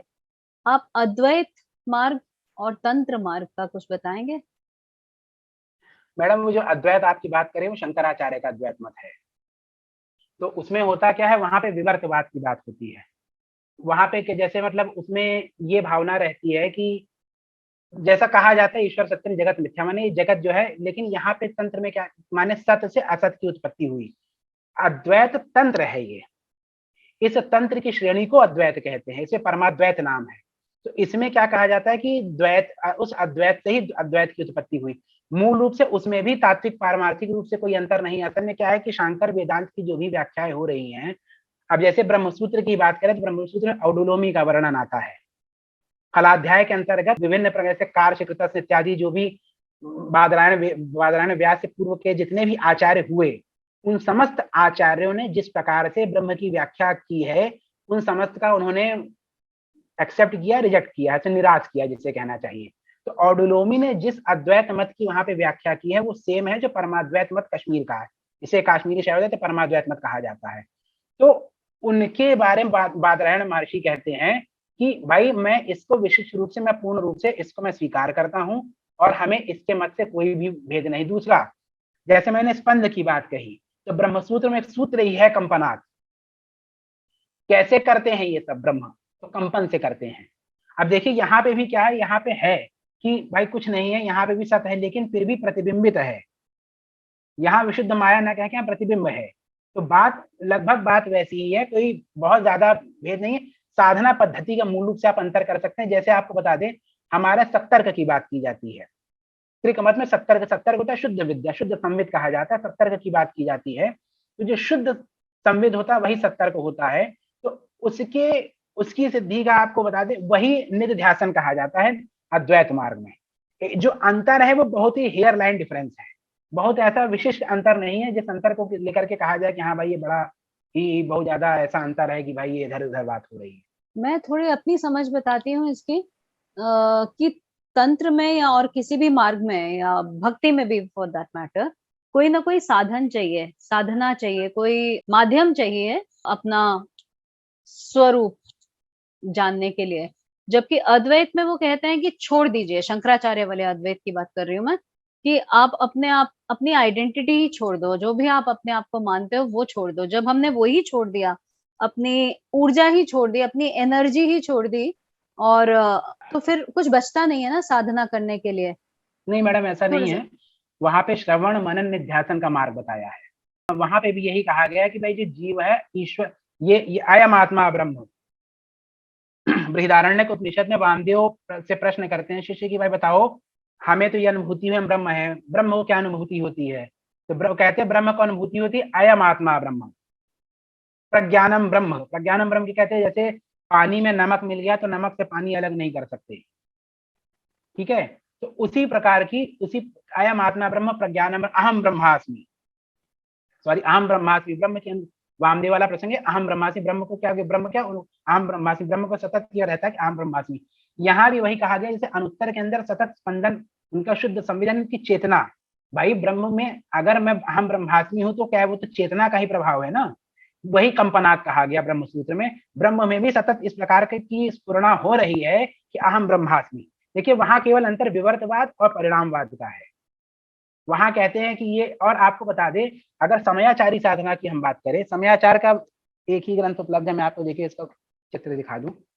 इसके बहुत शुभागम पंचक नाम से 5 ग्रंथ होते थे प्राचीन काल में। इसका नाम है चिद विलास। तो इस ग्रंथ की विशेषता ये है, इसमें यही बताया गया कि तंत्र में भी परिणामवाद है, लेकिन ब्रह्मरंध्र के ऊपर जब हम ऊपर जाकर के जब साधना करते हैं तो वहां भी विवर्त हो जाता है, क्योंकि ये सारा माया आवरण समेट करके बिंदु में, और फिर बिंदु की जाके साधना की जाती है। तो अब क्या है कि जो नीचे भाषित रूप में जो है वही वहां तक का अंतर है, भाषणा के स्तर पे अंतर है, विवर्त का और परिणाम का। लेकिन जो मूल साधक को, जो अद्वैत वेदांत जो निध ध्यासन किया था, निध ध्यासन का एक जनरल ये समझिए भाई, क्या है कि हम अपने अंदर से ब्रह्म के, वैसे तो निर्गुण है, निराकार तो कह सकते हैं, लेकिन पूर्ण रूप से निर्गुण नहीं कह, ये मेरा व्यक्तिगत मानना है। निर्गुण इसलिए नहीं, अगर कोई आदमी कहते भाई इसमें क्या क्वालिटी, इसमें कोई क्वालिटी नहीं है, तो कोई क्वालिटी ना होना भी एक क्वालिटी है अपने आप में। कोई क्वालिटी ना होना, भाई इसमें क्वालिटी है कि इसमें कोई क्वालिटी नहीं है, that also is a quality, कि he is devoid of quality, क्योंकि उसके कारण उसका भी एक वैशिष्ट्य है। उसकी विशिष्टता यह है कि भाई इसमें कोई गुण है ही नहीं।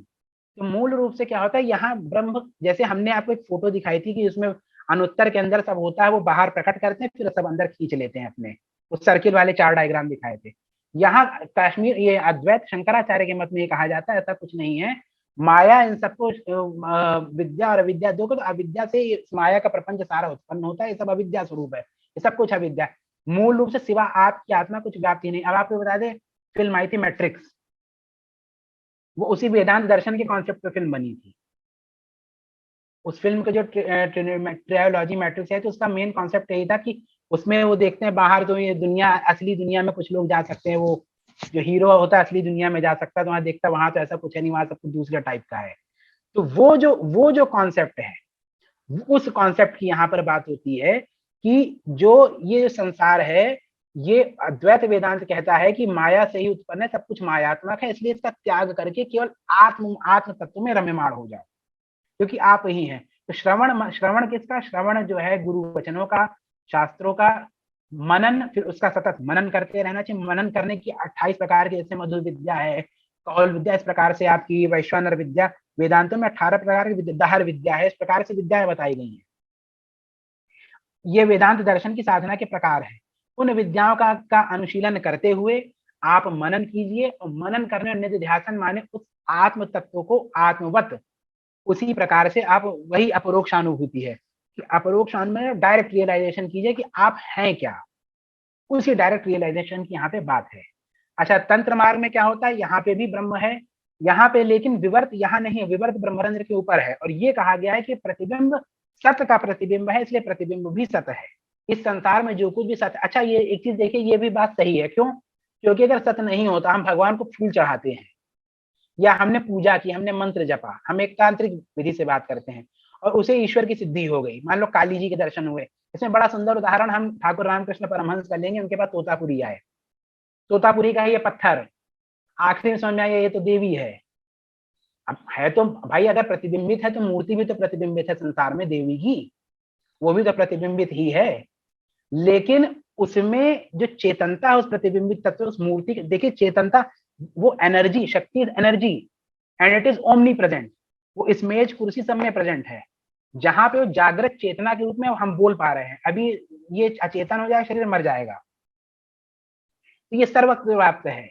तो अब आप देखिए कि परमाद्वैत मत की बात क्यों सही पड़ती है, वो इसलिए पड़ती क्योंकि उस प्रतिबिंबित मूर्ति पे भी माला फूल चढ़ाते चढ़ाते रामकृष्ण परमहंस सिद्ध हो गए, और आखिरी में उनको, तोतापुरी जी को भी समझना पड़ा कि हाँ ये तो देवी हैं, ये सिद्ध हैं, माया जगत में है, प्रतिबिंब हैं, शिव के स्वातंत्र शक्ति के दर्पण में भाषित हैं, और पार्थिव है, मूर्ति पत्थर की बनी, पृथ्वी तत्व की बनी मूर्ति है, शक्ति तत्व की बनी मूर्ति नहीं है, लेकिन मंत्रों से चेतन हुई है, और उस चेतना के कारण वो फल दे सकती है। तो इस एक चीज और कही जाती है यहाँ पे, सर्व सर्वात्मकता है। पृथ्वी तत्व में भी शिवता है, शिव तत्व में भी पृथ्वी का गुण है, हर तत्व में हरे का गुण है। तो इसलिए यहाँ पे ये कहा जाता है कि प्रतिबिंबित होने पर भी ये सत है, असत नहीं है, और ये मतलब प्रैक्टिकली रियलाइज होती है ये बात। एक और प्रश्न इसी से रिलेटेड है, इसलिए मैं जी पहले मैम। वो पूछूंगी। इस अद्वैत साधना में जिसमें आपने बोला निधिध्यासन, तो उसमें अष्टांग योग का क्या रोल है? मैडम ये जो किताब है उसमें अष्टांग योग का ही पूरा वर्णन किया गया है, और श्वेताश्वतर उपनिषद के ऊपर ये देखिए, ये परवर्ती शंकराचार्य का, आदि शंकराचार्य का लिखा हुआ नहीं है। अब आपको बता दें, तोतापुरी का ही मैं उदाहरण दिया, उन्हीं से बता देता हूँ। उनका आश्रम पंजाब में किसी जगह पर है, मतलब वो अब वहां पे कोई वैसी बात नहीं रह गई, और बहुत उतना अच्छा नहीं है व्यवस्था वहां पे। तो उसमें क्या होता था, पहले जब ध्यान लगवाते थे तो बहुत नरम आसन पे बैठा के, मतलब सॉफ्ट पे बैठा के, फिर जैसे जैसे साधक का ध्यान प्रगाढ़ हो जाता था तो उसको फिर नॉर्मल जमीन पे पत्थर पे बैठा के ध्यान लगाओ। स्वामी विवेकानंद का बड़ा सुंदर प्रसंग है, एक बार वो और उनके गुरु भाई थे, वो पंचवटी में जाके ध्यान लगाने लग गए। पंचवटी वो है जहाँ पे पंचमुंडी आसन गाड़ा था, बाद में ठाकुर ने निकाल भी दिया, दक्षिणेश्वर में ही। तो उनके शिष्य ध्यान लगाने, मक्खियां आ गई तो परेशान हो गए, उनकी दृष्टि स्वामी विवेकानंद पे पड़ी, तो उनको विवेकानंद दिखाई ही नहीं दिए, वो नीचे से ऊपर तक मक्खियों से आवृत हो गए थे। तो जो ध्यान है, जिस ध्यान से आप समाधि में पहुंचते हैं, ध्यान और समाधि अष्टांग योग का ही है। एक स्वामी विवेकानंद जी बड़ी सुंदर किताब है, सरल राजयोग, बहुत सुंदर किताब है। और उसमें जैसे कहते हैं ना, 15 दिन में श्योर शॉट एमए पास कराएंगे, उस टाइप वो 15 एक महीने के अंदर श्योर शॉट सिद्धि वाली किताब। उन्होंने उसमें वीक वाइज प्रोग्राम लेसन दिए हैं, आप इस वीक में ये कीजिए, और उसमें ये भी बताया जैसे आपको पता नहीं सही हो रहा है कि नहीं सही हो रहा है, जैसे मन में आता है ना पता नहीं सही कर, तो उसमें वीक वाइज ये भी बताया कि ऐसा करोगे तो इस वीक में ये रियलाइज होगा, और पूरा उसमें कोर्स वाइज दिया। वो मुश्किल से 20-25 पन्ने की किताब है। रामकृष्ण मठ आर के आश्रम में जाएंगे तो आपको मिल जाएगा, सरल राजयोग नाम है। मैं आपको ना उसकी फोटो, अभी मैडम काफी किताबें ढूंढना मुश्किल है इस समय, तो सरल राजयोग है, पूरा इसका इस्तेमाल है। निध्यासन वगैरह मनन तो है ही ध्यान के उपरांत ही, जिसको ध्यान ही नहीं सिद्ध मनन कैसे, उसको फिर उपचार की समस्या हो जाए, फिर क्या विकल्प जागृत होंगे। अब विकल्प के लिए बड़ा सुंदर व्याख्या है विकल्प की, आपको मैं बताऊं। विकल्प के लिए कहते हैं, मान लीजिए जैसे किताब में पढ़ रहा हूँ, तो ये ठाकुर शिव स्वामी लक्ष्मण जी परमाद्वैत मत के अंतिम आचार्य हुए कश्मीर में। यूं तो आपको बता दूं, भारतवर्ष में जहां भी श्री यंत्र की पूजा होती है, चाहे शंकर मठ हो या जहां पे दक्षिणेश्वरी काली मठ हो, 10 महाविद्याओं की जहां भी पूजा हो रही, सब अद्वैत शैव मत का ही पालन करते हैं, क्योंकि ये शाक्त परिवेश में है, और ये केवल शैव के तरीके जैसे होता है ना, अनुत्तर को शाक्त शक्ति के रूप में देख रहे हैं, ये शिव के रूप में देख रहे हैं, इतने का ही अंतर है। तो उसमें क्या होता है, मान लीजिए ध्यान नहीं सिद्ध है, तो ये किताब है, अच्छा लाल रंग की बड़ी सुंदर है, अच्छा लाल रंग का तो मैंने कपड़ा देखा था यार मार्केट में, वहां बहुत बने, ये विकल्प होता है, ले गया। इसको रोकने के लिए ध्यान की सिद्धि आवश्यक है। तो अष्टांग योग का प्रयोग है, ऐसा नहीं है कि नहीं है। और जो समाधि होती है, तो आपकी संप्रज्ञात संप्रज्ञात समाधियों की अवस्था भी होती है, सब कुछ होता है इसमें ना, यम नियम प्राणायाम वगैरह आपने कर लिया तब ध्यान पे पहुंचेंगे। लेकिन टेक्निक्स है। अब आपको मैं बता दूं, त्रिक मत में यम नियम आसन को वो ही नहीं माना है, वहां षडंग योग कहा गया है। प्राणायाम, प्रत्याहार, ध्यान, धारणा, सत्तर्क और समाधि। तो सत्तर्क की बात, सत्तर्क को निधिध्यासन कहते हैं। सत्तर्क माने शुद्ध संवित का सतत उच्छलन होते रहना आपके अंतर्गत।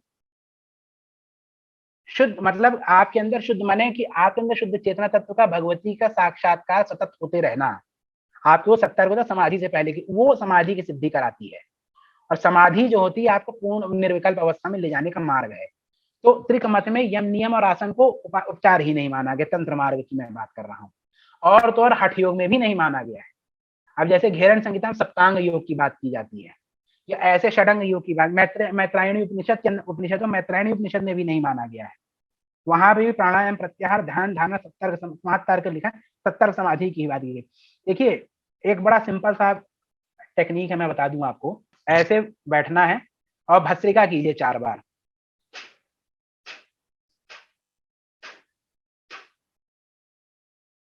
इमीडिएट ध्यान लग जाएगा। अब यहाँ ध्यान अब इसके बाद आपको थोड़ी प्रैक्टिस करनी पड़ेगी। आपको अपने मन में किसी भी विचार को आने से रोकना है, अगर कुछ आता है रिजेक्टेड,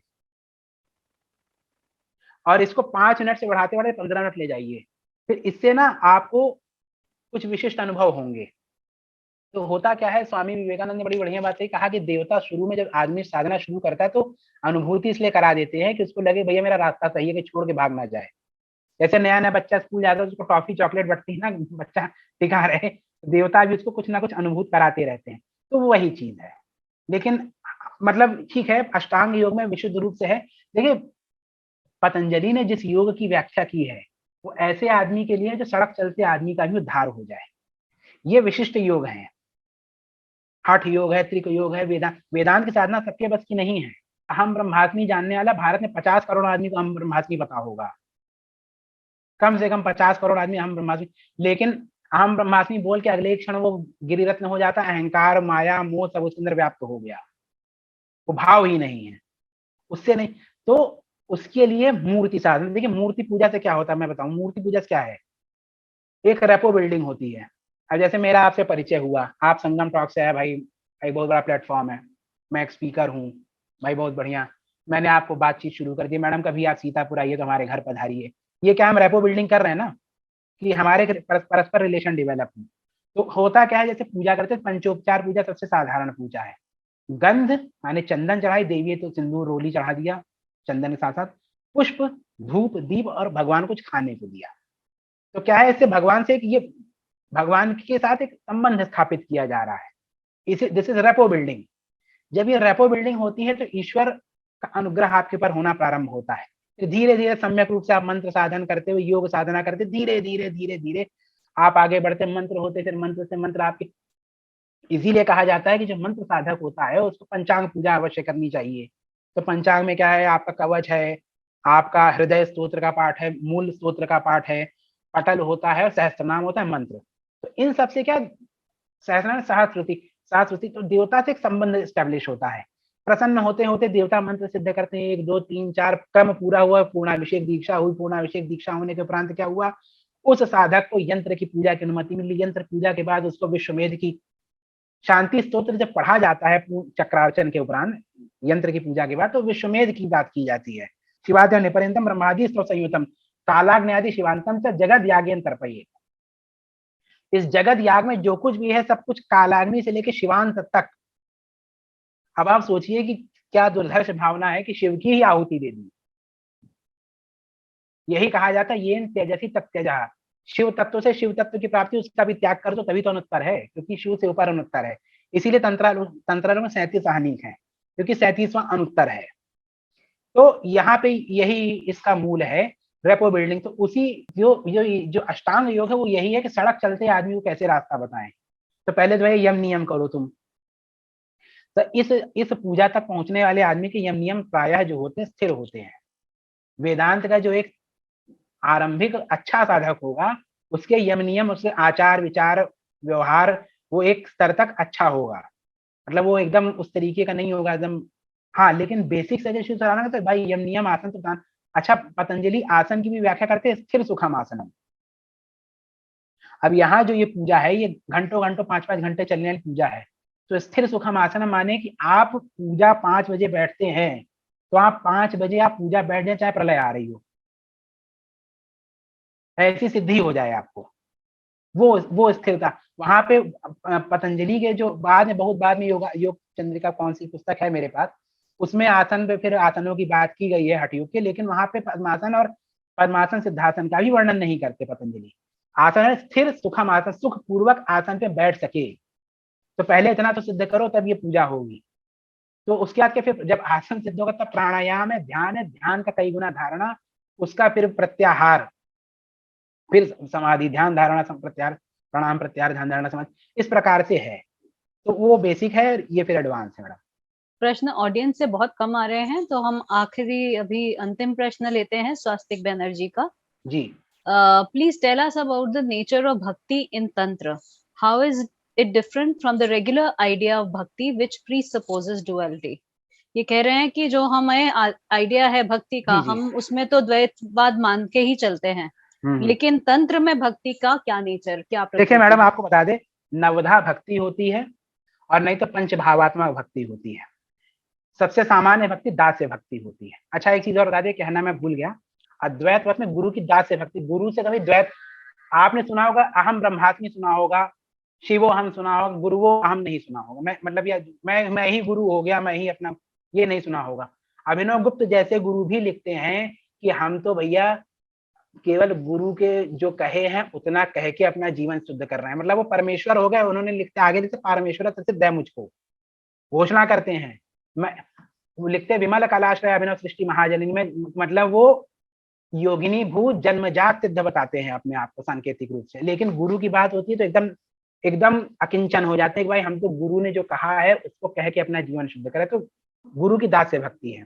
फिर होती है मधुरा भक्ति, सख्य भाव, मधुरा भाव, ठीक है, वात्सल्य और शांत रस, शांत भाव की। जो शांत भाव की भक्ति होती है यही तंत्र मार्ग में विशिष्ट रूप से चलती है। अद्वैत तंत्र की देखिए द्वैत मार्ग में है, जैसे सिद्धांत शैव इत्यादि जो है द्वैत मार्ग का तंत्र मार्ग है, ठीक है। और भी वैष्णव संप्रदायों में भी अद्वैत, जैसे वैष्णव संप्रदाय में 3 प्रकार के तंत्र मार्ग है, पांचरात्र है, भागवत है, व्याख्यानस है। आजकल भागवत के नाम पर भागवत कथा रह गई है। मूल रूप से भागवत क्या है, नारद भक्ति सूत्र, शांडिल्य भक्ति सूत्र पे आधारित, इसमें बड़ी दुर्धर्ष साधनाएं हैं और इसमें भी योग का प्रयोग है पूरा, जिसमें पौंस ज्ञान और शास्त्र ज्ञान की सिद्धि होती है और अपने सर्वज्ञत्व, सर्वकर्तृत्व, संपन्नता और सर्व काल परिहारिता की सिद्धि होती है, मैं ही शिव की सिद्धि होती है।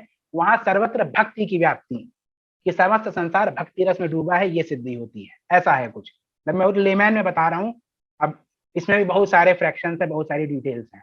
तो उसमें नवधा भक्ति, तो उसमें 9 के 9 जागृत हो जाते, महाभाव की सिद्धि होती है। कहते हैं चैतन्य महाप्रभु रामकृष्ण परमहंस को ही महाभाव हुआ। सामान्य मनुष्य को ब्रेन हेमरेज हो जाएगा, मर जाएगा, ऐसा कहा जाता है। नशे वसे फट जाएंगे, महाभाव जागृत हो गया था।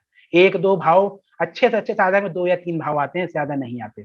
स्वेद कंप इत्यादि के उसमें हाँ भाव आते। और नवधा भक्ति तो 9 प्रकार से अलग चीज। तंत्र मार्ग में जहाँ द्वैत शैव मार्ग है, तो भक्ति शब्द का भज धातु से 2 प्रकार के अर्थ लिए हैं। अभिनव गुप्त लेते हुए कहते हैं सामरस्यात्मकता की बात करते हैं, यहाँ सामरस्य हो जाता है। रामकृष्ण परमहंस कहते भाई कैसे है, तो उनको जिस क्षण लगता था काली का सानिध्य नहीं, सिर पटक के रोने लग जाते थे। वो प्रारंभ की अवस्था थी उनकी, और अंतिम में उनकी ऐसी अवस्था हुई ना, दक्षिणेश्वर ही त्याग दिया, काशीपुर के बगीचे चले गए रहने। और भक्तों से कहा पूजा होगी, पूरी पूजा सामग्री लाए गई, ना मूर्ति की व्यवस्था, ना यंत्र की व्यवस्था। तो काफी देर खड़े रहे, तो खुद ही फूल और चंदन लगाना शुरू कर, तब समझ गए यही काली, आज इन्हीं का पूजन है। मतलब ये तेजसी तत्तेजा का रामकृष्ण परमहंस अच्छा उदाहरण ही नहीं है। जीवन भर जिस दक्षिणेश्वर में भगवती के दौड़ दौड़ के हर छोटी बात पे कि आज मुझे छींक आई है और तुम्हारे कारण छींक आ गई, ये ठीक बात नहीं है, मेरी माँ बीमार हो गई, ठीक बात नहीं है, लड़ने लग जाते थे, एकदम वात्सल्य भाव में डूबे रहते थे। उन रामकृष्ण परमहंस ने दक्षिणेश्वर का त्याग कर दिया। ये तेजसी तत्तेजा, क्योंकि सामरस्यात्मकता की सिद्धि हो गई। इसलिए देखिए अद्वैत शैवमत में मत समा को महान, उत्पल देव लिखते हैं मुझसे महान इस संसार में कौन होगा। उत्तम पुरुष में लिखा है, माने मैं उत्पल देव से, मुझे उत्पल देव से महान संसार, क्योंकि उनको शिवत्व की सिद्धि हो गई। अभिनव गुप्त ने यहाँ पे अकिंचनता का श्री परात्पर मिश्रा में मजाक भी उड़ाया है। मतलब अब उड़ाया है तो ठीक है, देखिए इतना तो हम हिंदू धर्म में इतना चलता है आपस में, हमारे से ज्यादा ही चलता है। अब मध्वतंत्र मुखमर्दन और खंडन खंड खाद्य जैसी, खंडन खंड खाद्य जैसी किताबें, खंड खाद्य कहते हैं हलवे को आयुर्वेद में, कि मतलब आपके मत को खंडित करके उसका खंड खाद्य बना दिया। मध्वतंत्र मुखमर्दन, आपके तंत्र का मतलब आपके सिद्धांतों का मुखमर्दन कर दिया। तो थोड़ा सा लिखते कहते हैं कि वो पता नहीं कैसे लोग होते हैं जो कहते हैं किंचनता, मैं कैसा किंचन, इस संसार में जो है मैं ही तो हूं। तो यहाँ सर्वव्यापकता का भाव होने से, सामरस्यात्मकता होने से जो भक्ति होती है वो विशुद्ध, वो सतत यही भाव का सातत्य होता है कि भाई मैं ही ये हूं। तो इसलिए श्री श्री तंत्रालोक के प्रथम अध्याय के अंत में शायद किसी श्लोक की व्याख्या लिखते हुए जयरथ एक श्लोक उद्धृत करते हैं, मुझे याद नहीं आ रहा। श्लोक में वो कहते हैं जब बंधन हुआ ही नहीं तो मोक्ष कैसा, कहा हम पे कोई बंधन है ही नहीं तो मोक्ष कैसा, अपने स्व में लीन रहिए। स्वामी लक्ष्मण जी ने इस बात को बार बार उनकी हाईलाइट होती है कि वन पॉइंटेडनेस, आप अपने आप पे ध्यान रखिए, बाकी सारी साधना बेकार है। और जो इस भाव में रहता है, शास्त्र अध्ययन करता रहेगा, उसकी निश्चित सिद्धि है। 2 प्रश्न और हैं। जी एक अभी आपने बात की कि गुरु का के प्रति दास्य भाव होता है जी अद्वैत बिल्कुल। में। हाँ। एक और वार्ता कोई सुनी थी, मैं नहीं कह सकती, आजकल देखिए जो भी यूट्यूब पे आ गया वो गुरु कहने लग जाता है खुद को। तो उनसे किसी ने पूछा था, मैं शायद मोक्ष भी नहीं चाहता, मैं बस ये चाहता हूँ कि मैं अपने गुरु के सानिध्य में रहूं, हर रेल में, हर जन्म में। तो उनको डांट दिया था, उनके जो भी टीचर थे, कहते आपको तो अद्वैत की नॉलेज ही नहीं है बिल्कुल, आपने तो समझा ही नहीं, कभी नहीं समझा उसका। मैडम ऐसा है, मैं बता दूं, न मोक्षस्याकांक्षा भव विभव वांछापि च न मे, न विज्ञानापेक्षा शशिमुखी सुखेच्छापि च न पुनः, ततस्त्वां संयाचे जननी जननम या तुम मम वै मृडानी रुद्राणी शिव शिव भवानी की जपता। तो आपको बता दें, जिस मोक्ष की उन्होंने बात की है वो सायुज्य मोक्ष कहलाता है। 4 प्रकार के मोक्ष भी होते हैं, सायुज्य मोक्ष होता है। और जरूरी नहीं है कि अद्वैत, ठीक है, ये गुरु की भक्ति है यहाँ पर, और हर सच्चे गुरु के अंदर ये भाव होता है कि जब हमारे गुरु हैं तो उनके लोटा लंगोटा पकड़ के हम पीछे पीछे चलें, हमारी इसी में सफलता है हर शिष्य का। आपको बता दें, और सब कुछ गुरु में ही व्याप्त है। मैंने बताया ना, देखिए वो जो यंत्र है, जो सबसे पहला यंत्र दिखाया था, तो सेकंड थर्ड फोर्थ स्लाइड में जो यंत्र दिखाया, तो उसका एक वो ट्राइंगल ऐसे जो तीर की तरह बना है ना, वो यहाँ पे है, वो ऊपर की तरफ भेजता है। तो गुरु जब वो जूता यहाँ से हटा लेते हैं, अपनी चप्पल हटा लेते हैं, पादुका हटा लेते हैं, तो ये ब्रह्मरंध्र खुलता है। करना तो उन्हीं को है। तो ऐसा कुछ नहीं है, ऐसी भी भावनाएं हैं, तो शंकराचार्य का ही लिखा हुआ है, न मोक्षस्याकांक्षा भव विभव वांछा पिचन में। हे भगवती, मुझे मोक्ष की आकांक्षा नहीं, भव माने संसार में, विभव माने उस संसार में भी, कहीं पे मुझे किसी भी प्रकार की कोई इच्छा नहीं है। मैं तो बस जब आप मेरा जन्म हो, शिव शिव भवानी में जपता रहूं, यानी कि मुझे सतर्क की सिद्धि रहे सदैव। शिव शिव भवानी सतत, जब आदमी सतत जब किसी भाव में रम्यमाण रहता है, तो शुद्ध संवेद का सतत जागरण रहता है। जो शुद्ध संवेद का जागरण होता है वही सतर्क कहलाता है। ये शिव की इच्छा शक्ति होती है। सतर्क माने इच्छा शक्ति, तो इसी का सतत जागरण होता है मन में। इसी को वेदांत में निधिध्यासन कहा गया है। तो वो निधिध्यासन के भाव में रहना चाहते हैं। और आपको मैं बता दूं, रामकृष्ण परमहंस ने एक बात कही है, उन्होंने कहा हम जैसे लोगों की मुक्ति नहीं होती। उन्होंने कहा हम तो महारानी के जमींदार, महारानी जमींदार हैं और हम उनके लठैत हैं, जहां मामला बिगड़ेगा वहां हमको भेजा जाएगा। तो उन्होंने कहा मोक्ष तो छोटे मोटे साधकों के लिए है, हम लोग का मोक्ष नहीं होता, हम लोग हमेशा रहेंगे। जैसे उन्होंने कहा मैडम ने कि जो अद्वैत मत की जो बात की उन्होंने, तो उस पे मैं एक पूछना चाहता हूँ आपको कि वो जो आदि शंकराचार्य जी का जो अद्वैत मत है, उसमें वो तो पता चलता है कि अहम ब्रह्मास्मि वो बोलते हैं, या ब्रह्म और मैं जो है वो एक ही है। तो वहां वहां तक रुक जाते हैं, फिर वो नहीं सोचते कि मेरा स्वभाव क्या है।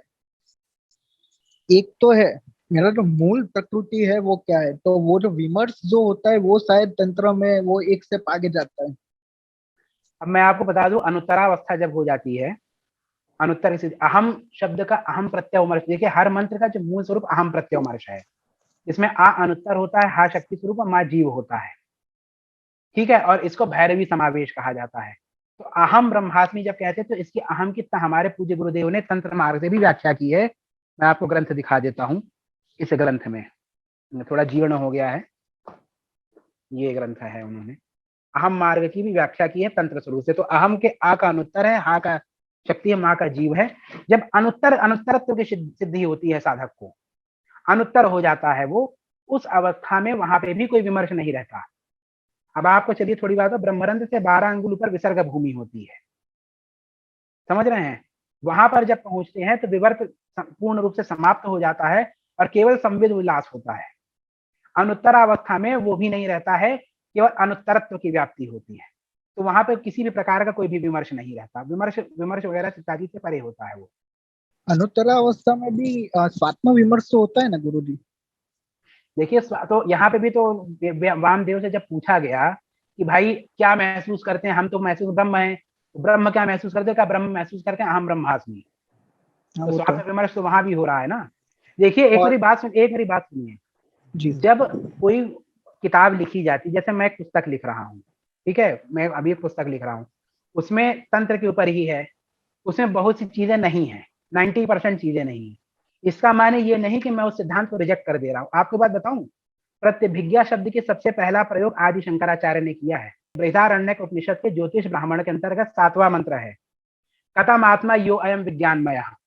तो विज्ञानवादी जब आते थे, और हमारे हिंदुओं से जब साक्षात्कार होता था बौद्ध विज्ञानवादियों का, तो वो बृहदारण्यक की यही ऋचा पढ़ देते थे, कथम आत्मा यो अयम विज्ञानमय, आत्मा कहाँ है, सब कुछ विज्ञान में है। तो शंकराचार्य ने कहा भाई रुक जाओ, ठहरिए, कहा कथम आत्मा, ये प्रश्न है यो अयम विज्ञानमय, ये उसका उत्तर है। आप प्रश्न उत्तर को एक वाक्य पढ़ के बता रहे हैं, तो व्याकरण से भी उसको सिद्ध किया है कि ये कैसे प्रश्न और उत्तर दो है।